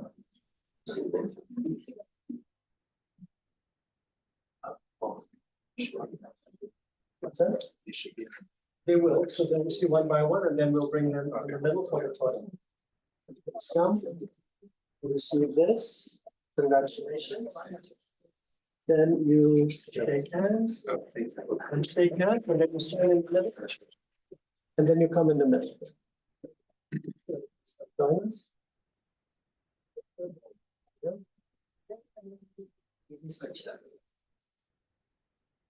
Okay. Thank you so much. We now have Dr. Rahul Sharma. Thank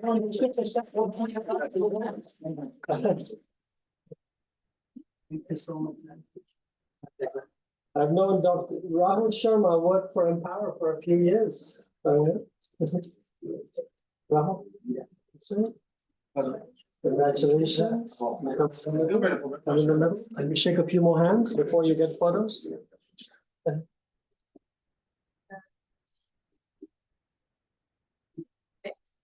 Thank you so much, sir. The Master of Science, we have Jimmy Ameni next. Jimmy Ameni. In the room? Yes. Then Marty. Next one, so you're ready, it's Marty from, and then Mary after that. Okay? Jimmy, come on now. Can you all please start lining up on the right side of the room? It'll become easier and more efficient. Jimmy Ameni is from Uganda, and he's a project coordinator at the Ministry of Health.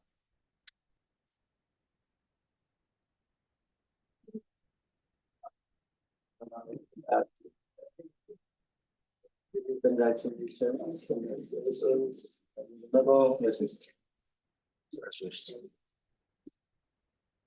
And 1, 2, 3. Thank you.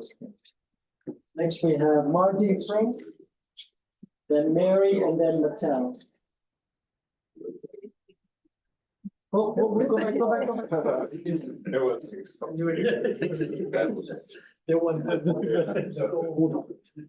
Congratulations. They all want their certificate first.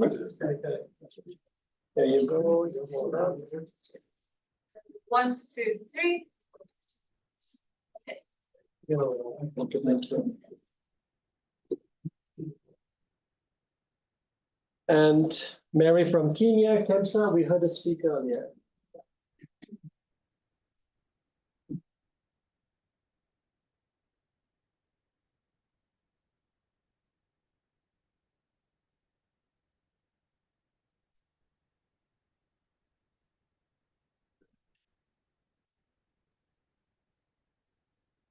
One, 2, 3. Thank you. Diane, probably. Next slide.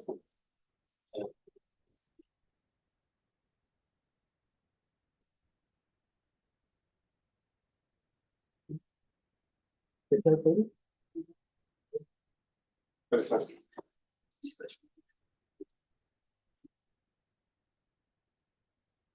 1, 2, 3.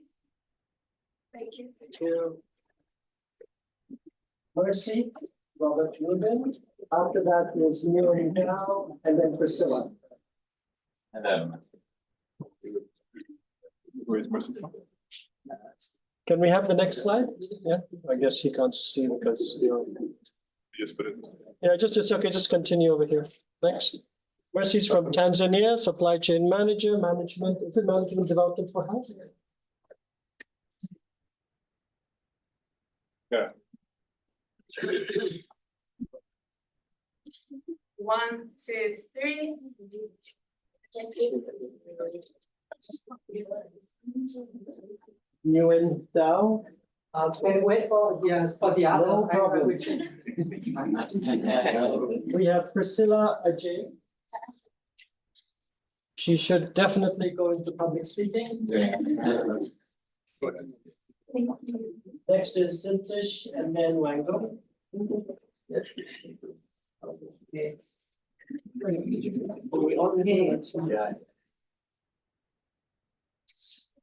Thank you.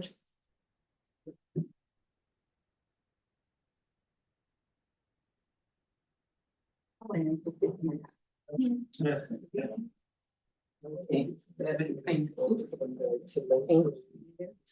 Congratulations. Thank you. Congratulations. Okay, 1 minute. That's good cricket reflexes. You should. Yes, definitely. Bring your daughter. And you know, let's bring your husband as well, because you can't have the daughter without the husband. That gives you time as well. We are investing in the future.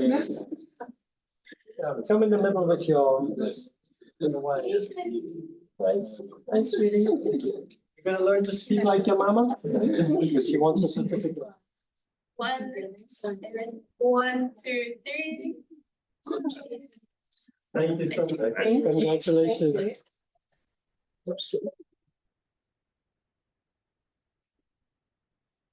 We have Sintish, yes, please. After that, it's Wango and then Musa. Oh, she'll get center.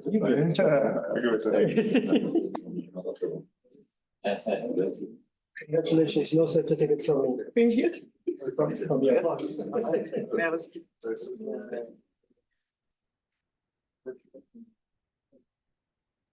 1, 2, 3. Thank you.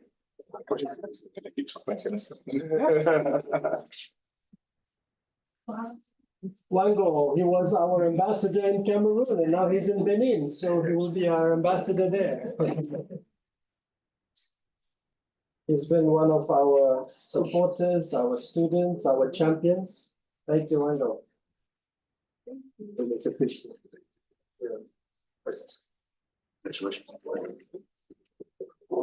Oh, no. Just 1 second, sorry.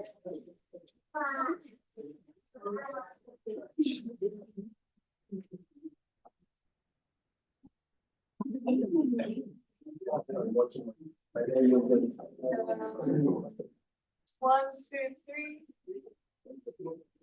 Thank you. We have been put another challenge to create a doctorate. Okay. So we go there. Musa Konate, s'il vous plaît.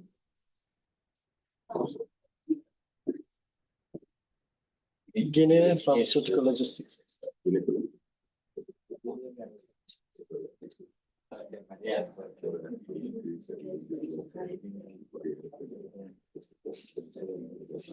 Dr. Konate, as the director, you have a lot of responsibilities. Thank you for coming.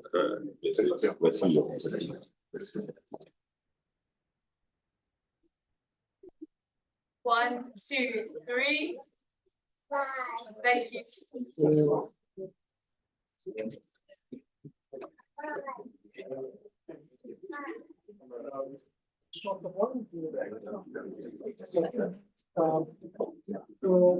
Esther. Yes.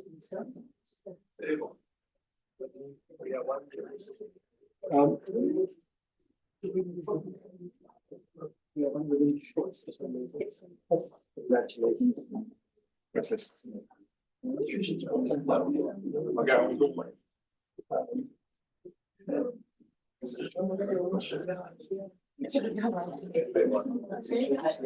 One, two, three.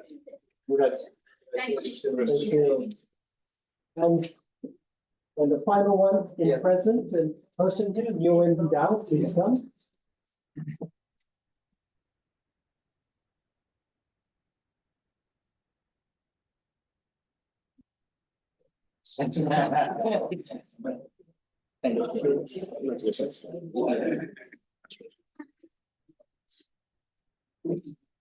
One, two, three. Thank you. So just before you go, this is what's called humility. We were one ribbon short. The ambassador, before I could take my ribbon off, produced this and offered it to our fresh graduate. That's humility, that's kindness. Thank you so much. Okay,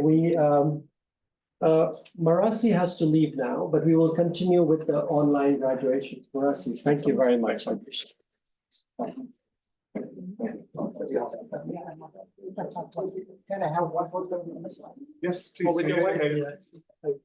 Nice. If you have your one. Oh, wow. And if you also go this way, and your phone. Wonderful. Thank you. One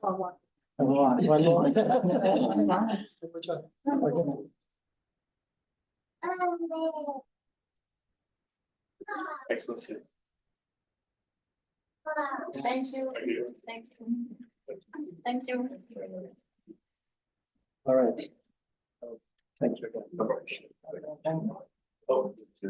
So for the virtual ones, are you leaving now? For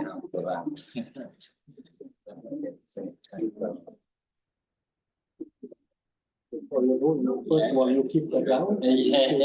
Or you keep this one? No, this is you. I was so Thanks. His Excellency is also going to be leaving now, so but we will continue online. Thank you so much.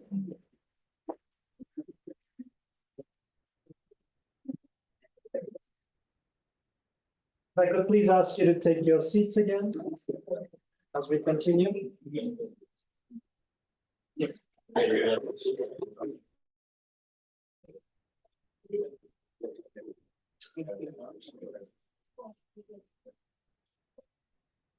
Anya, why don't you come up here?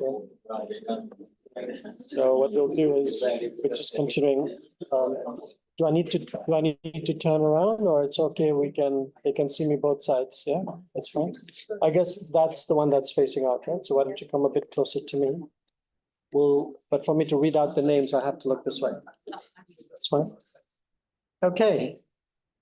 So please give us a minute.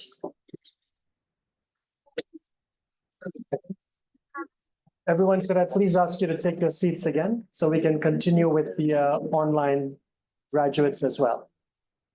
Thank you. So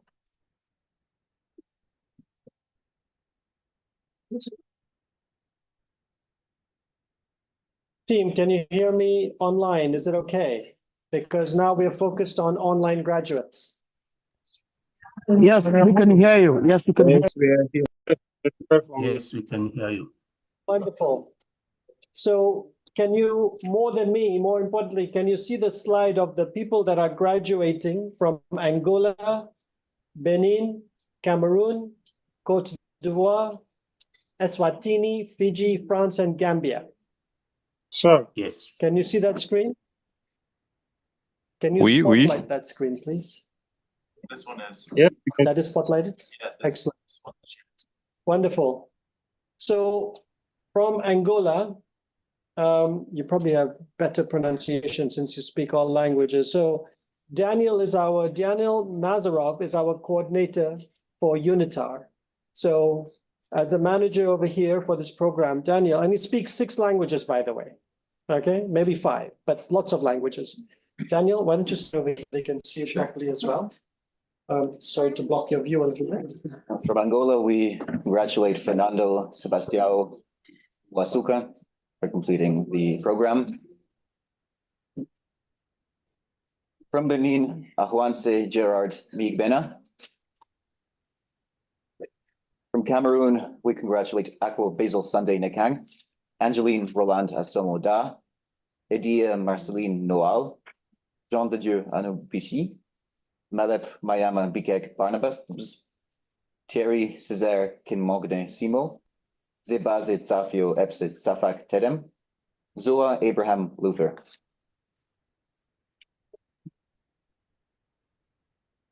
From Côte d'Ivoire, we congratulate Dr. Akre Marie-Louise. From Eswatini, we congratulate Mvila Sinizizwe Welcome, Peter Mwachloli, and Zahele Lamini. From Fiji, we congratulate Sanjnish Singh. From France, Mea Gosintish. Why is she graduating twice online?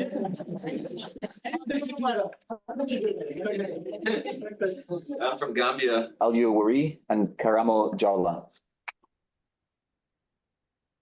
I have one question. Sorry, go back from the Cameroonian. You have 5 names. Zebase, Tsafio, Epse, Tsafak, and Tedem. Which name would you like us to use when we talk to you? You can type it in the chat. Next, please. Okay. Cameroon. From Guinea, we congratulate Mamadou Saliou Bailo Ba, Azizou Al Husseini, Mamadou Saliou Bailo Ba, Mohamed Jamou Traore, and Roger Sormu. From Haiti, Jimmy Felix, Juliette Pierre Samuel, Patrick Edward, Seni Joseph, Amassouz Fremont, Caristil Bechani, and Sylvain Dioni. From India, Nitin Kumar Joshi. From Kenya, Isaac Matugu Mulwa, Mamokala Teresa Mokolisa. From Liberia, Kofa Tenbro and Midas Kamanga. From Malawi, Suarez Mario Kanyenda. And from Mali, Abdoulaye Bagayoko.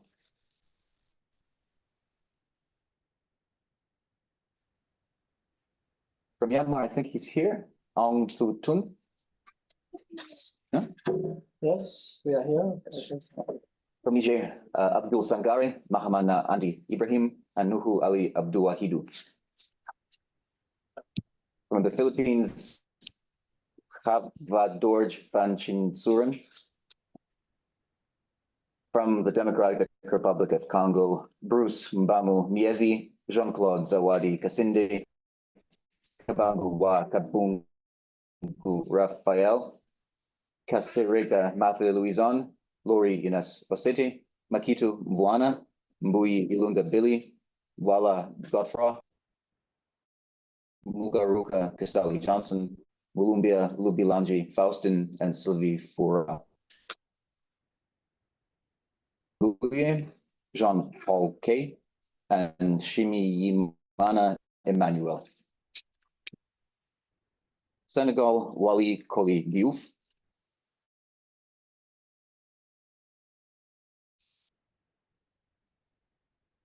Angela Kai, Henry Edward Clarence Carter, and Veronica Dean. Somalia, Ibrahim Mohammed Abdi.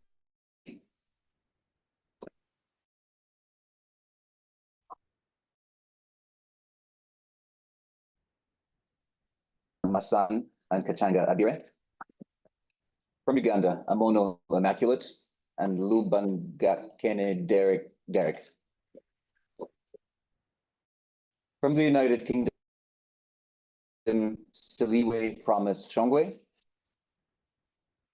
From the United States, Batuma, Divine Itangishaka, Epiphany Batuma, and Rod Hendy Severe.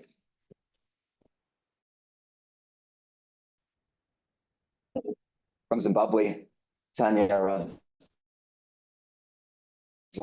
Satande, Agnes Chimba, Salome Gaga, Kampira, Tawanda Machawira, Wangai Muswere, Sonford Chikondo, Siginekile Mathema, Lydia Makumbe, Takaruda Mutsemi, Lydia Kamwendo, Ephraim Chitungo, Kumbirai Mazana, Rangdar Daniel Chiparaushe, Givemore Mapiki, Hasbine Mukoye, Nixon Kanenungo, Cynthia Tapira, Fortunate Chimundu, Timothy Mahangwa, Costratan Delanton, Evidence Makombe, Mitch Tilda Takaza, and Lawrence Mondiwa.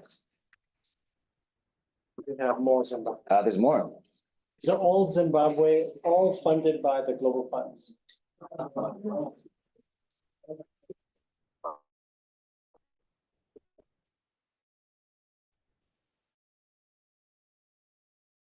If you're not able to. From Zimbabwe, we're continuing with congratulating Fortunate Nyakunhua, Sharon Gwenya, Shailene Ndebele, Linda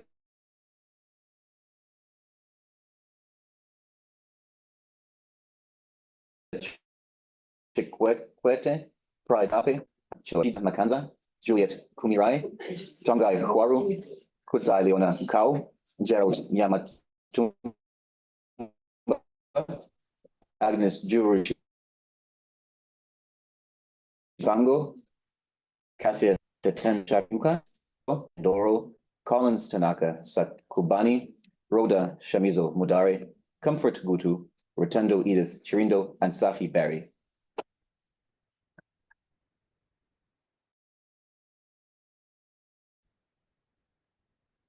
Much. Wow, that's more than 100 graduates online and about 20 of you over here that we're going to expand and grow. Okay, so congratulations. I'm sure we will all meet in one of the workshops that's coming up soon, conferences and workshops. For those of you who are interested, there's a global health supply chain workshop conference that's taking place in Lagos in November. Please follow that closely. It's one of the annual. Look into that if you're able to come. Can you check if can someone check if Prashant Yadav, Professor Prashant Yadav, is online? Hi, Paul. I'm here. Wonderful. If somebody could spotlight him just before Professor Prashant Yadav starts, let me introduce him.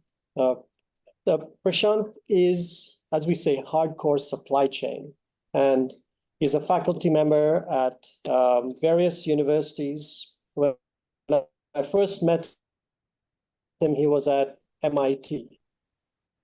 And applied engineering and that. He joined almost 15 years ago, 15, 20 years ago when I first met him. And we introduced him, immersed him into applying his supply chain knowledge and skills into healthcare. He is now definitely one of the opinion leaders in global health supply chain. You will see his name in a multitude of publications. He advises various governments. He's on various committees. He's on various academic boards, and he's a faculty member at the INSEAD School of Business. He's been a guide and a friend to Empower and to me personally as well. And with that, he's going to say a few words regarding the future of supply chain. And he will,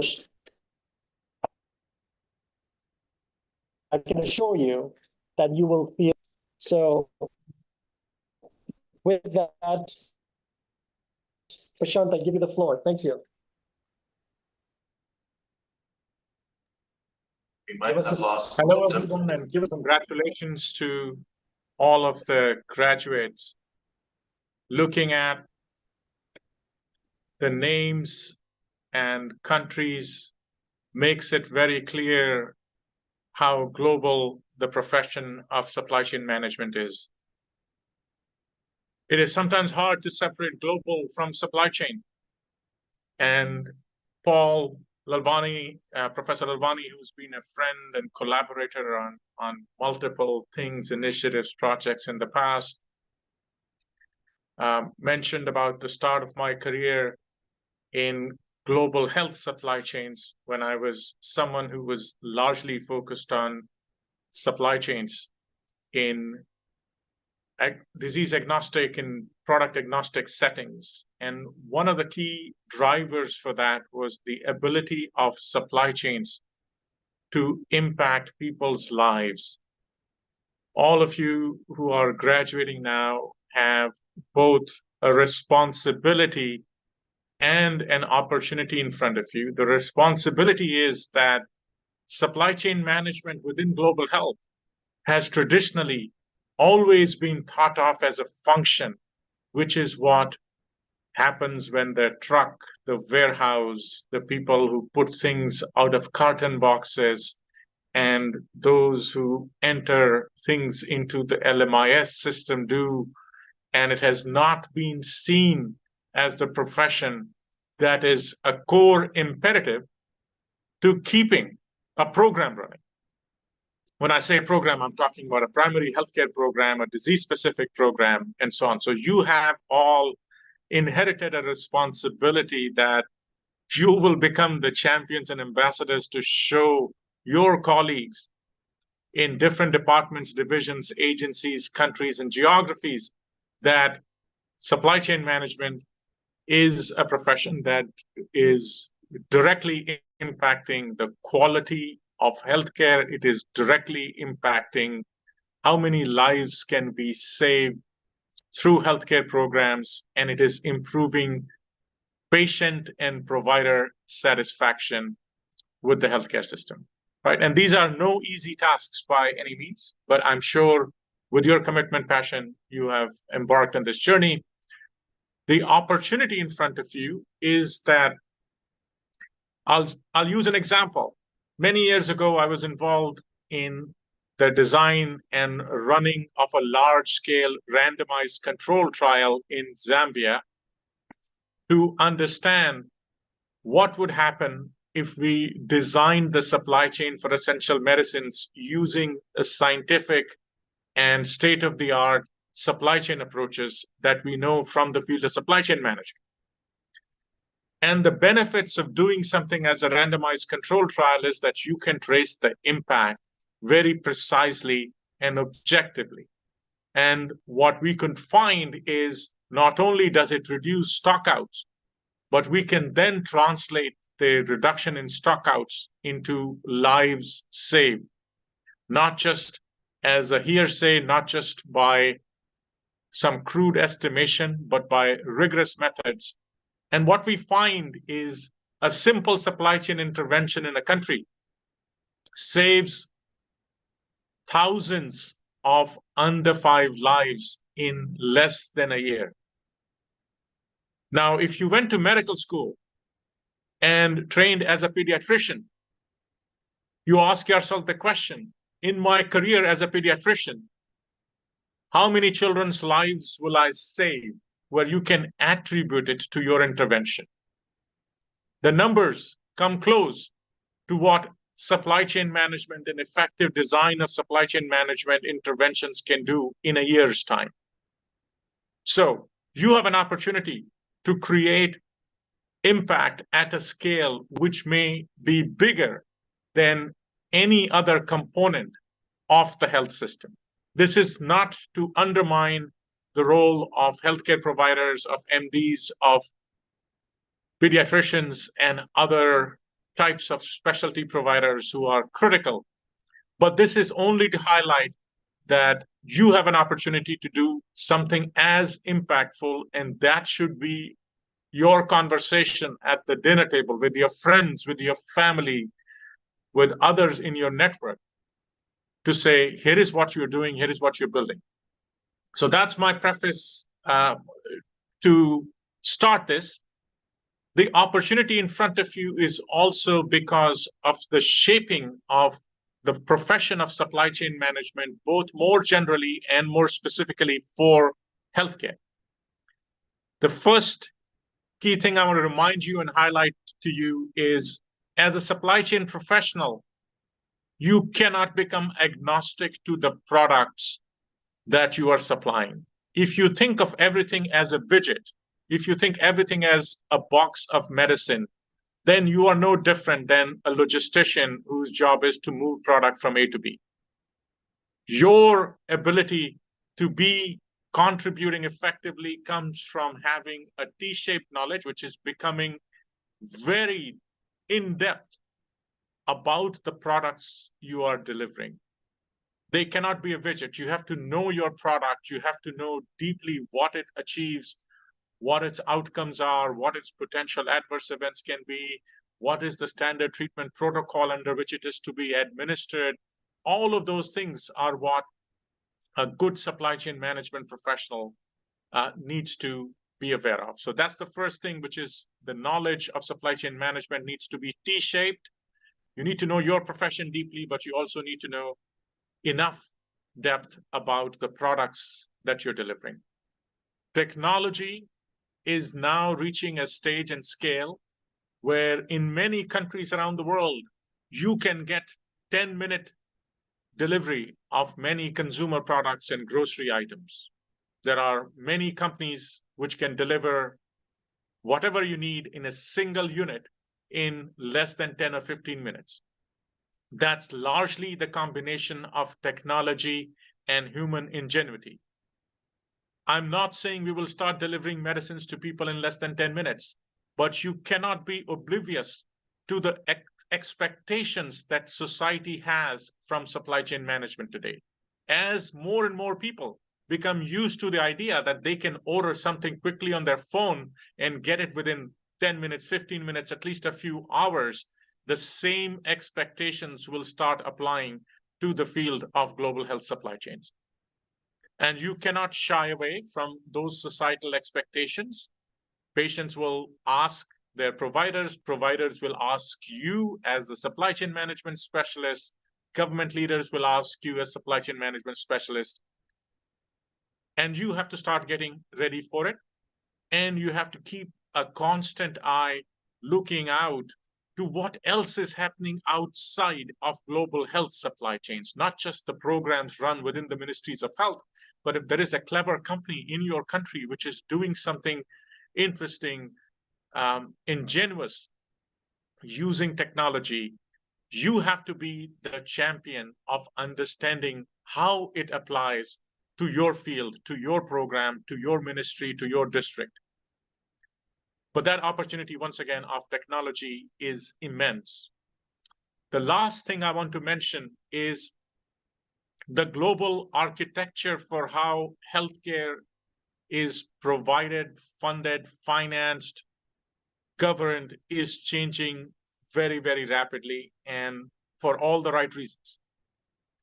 What it means is there is much greater agency, there is much greater attention, and there is much greater resourcing for programs run at a country and sometimes at a subnational level to design their supply chains in ways that they want to do that best serves the patient.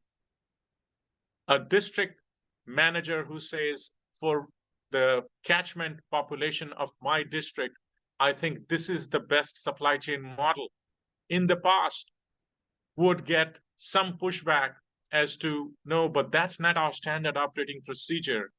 That's not how the global supply chain system is designed. But very rapidly, we are evolving to a model where a district manager designing their supply chain would say, that's how I want it, that's how it serves my patients best.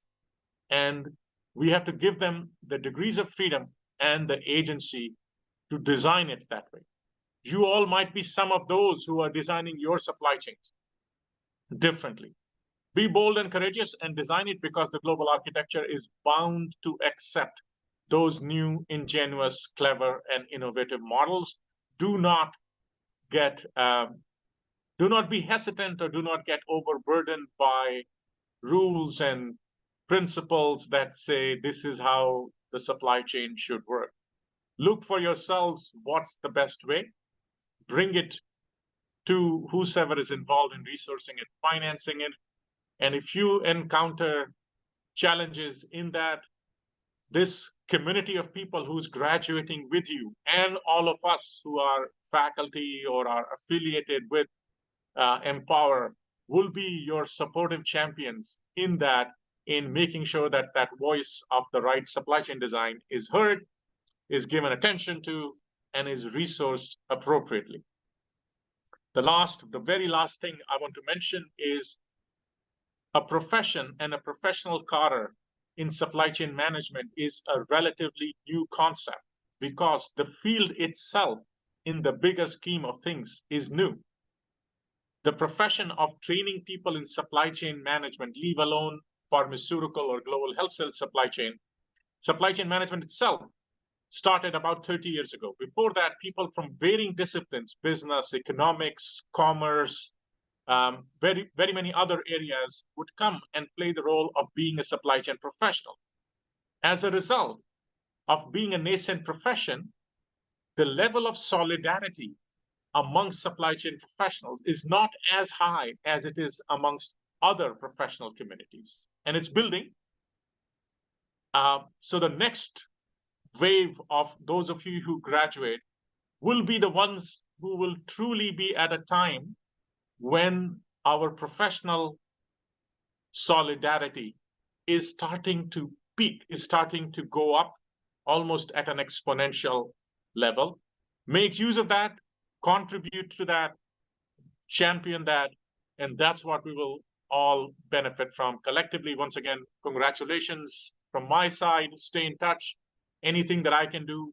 I love to hear people's war stories about how you were trying to apply a principle of supply chain management in your program and it doesn't work for the following reasons.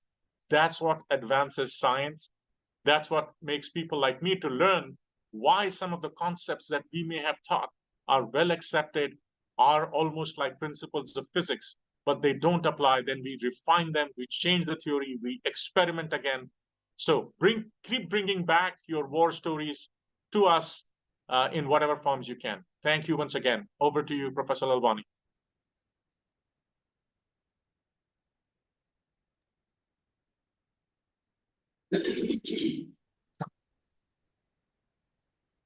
Thank you very much, Professor Yadav. Greatly appreciated. 2 points I'd like to highlight what Prashant mentioned. We are public health supply chain professions. The public health part appears abstract because we are doing our Excel tables, we're doing our forecasting plans, we're doing contracting, and we forget that everything that we're doing has a direct public health impact. And you heard what Professor Yadav said, the number of lives that we can save once we do it right. So remember, you're not just logisticians, you're not just supply chain professionals, we are public health supply chain professionals. And what you're doing is saving countless lives, even if you don't know it. The second part was, which is really right, I didn't think about this, and opened a new way of thinking, is when he said, if private sector, not just in developed countries, but in developing countries, is delivering products to your doorstep in India, Nigeria, and Kenya, and many other countries, they're delivering products within a few hours. Prashant mentioned 10 minutes. And if we, in public health, say that, oh, it's going to take us a month to deliver, we have a big divide. It doesn't work. Because as a family member, as an individual, as a citizen of that country, I'm saying I can pick up the phone and get a product in such a short time. Why can't public health deliver? They will not accept that. And this is not happening in just developed countries, it's happening in developing countries. So we have to move to the next level. Professor Yadav, thank you very much. We're going to move on. We need to quickly wrap things up here so we can make it to the Palais des Nations, where they will get a tour and also a talk from one of the ambassadors over there. Thank you very much. So in closing, can I please invite Virginie, can I invite Daniel? Can I invite Rahul for a minute? Can you just come up here for a minute?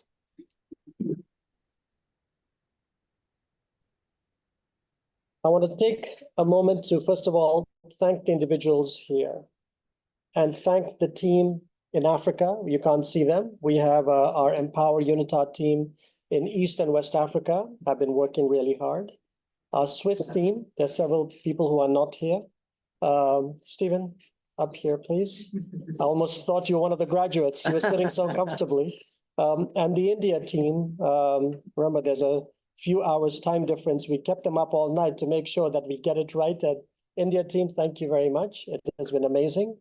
And the reason why I brought Rahul up here, although he's not just because he's a former Empower student, he brought something really important today. Want to tell him what it was? I brought all your certificates today with me. The certificates arrived literally 3 hours before. Daniel, what did you bring? Caps and gowns.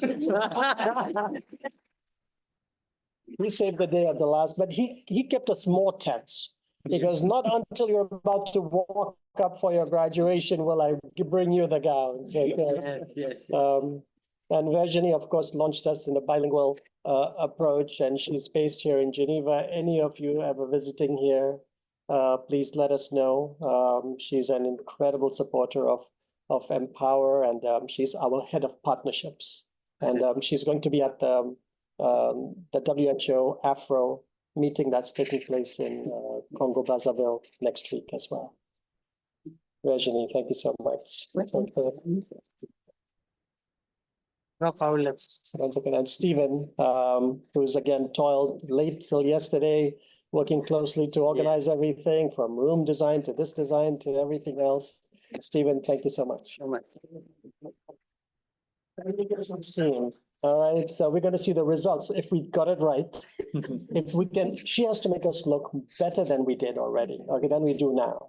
All right, so that's your role to make us okay. So Sophie, Sophie representing the entire communications team. Don't you have other colleagues as well? Yes, another one. Oh, live stream. How many people on live stream? Do we know? Sorry? I can give you the numbers. Okay, she'll give the numbers after. Okay, wonderful. And the tech team that set everything up. So thank you guys. Really appreciate it. Quick. Yeah. So I also want to thank the India team, Priya, Sonia, and all the people sitting down there who have really worked hard and really coordinated the event very well. And on behalf of all of you, I'm going to say a big thanks to Professor Paul Lalwani for helping us develop this course.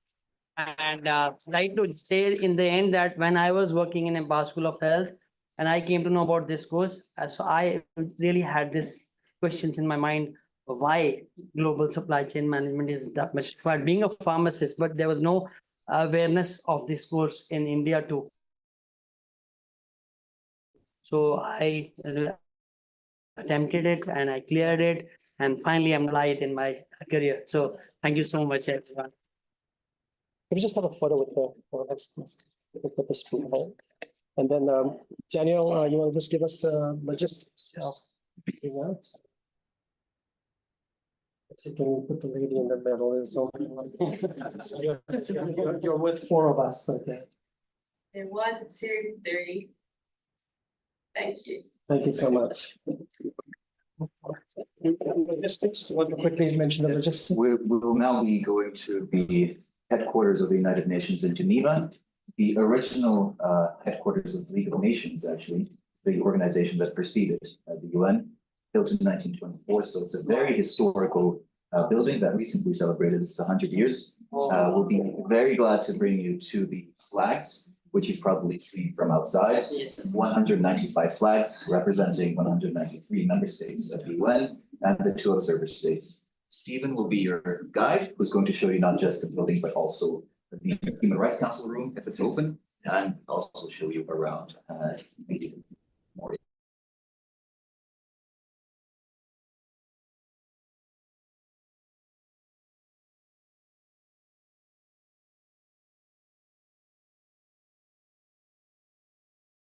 If I may mention just one logistic thing is, I think you all registered online for the e-badges, just to have them ready and your passports as well. Would you also maybe collect downstairs for security purposes? Then lastly, so you get to keep the caps. What about the gowns? The gowns come back to unit. You keep the ribbons and you keep the caps. Yes. Okay. And if you caps you keep and the ribbons you keep. You keep the special ribbon of the ambassador. No problem. So when can we return the before leaving? Before leaving. So if you can do that, but then they won't be able to take the. That's okay. So yes. So I think that we should take some photo at the United Nations. Return to you. And we'll we can visit it and go there with this and then come back, or what do you think? Yeah, that's fine. Even we can go. We have to walk back here anyway. Yeah. So we can return it. Then we can return it. Yeah.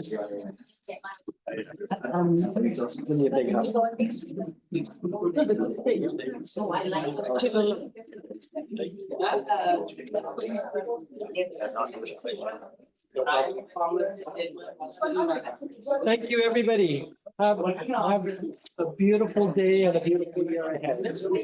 Thank you. Thank you.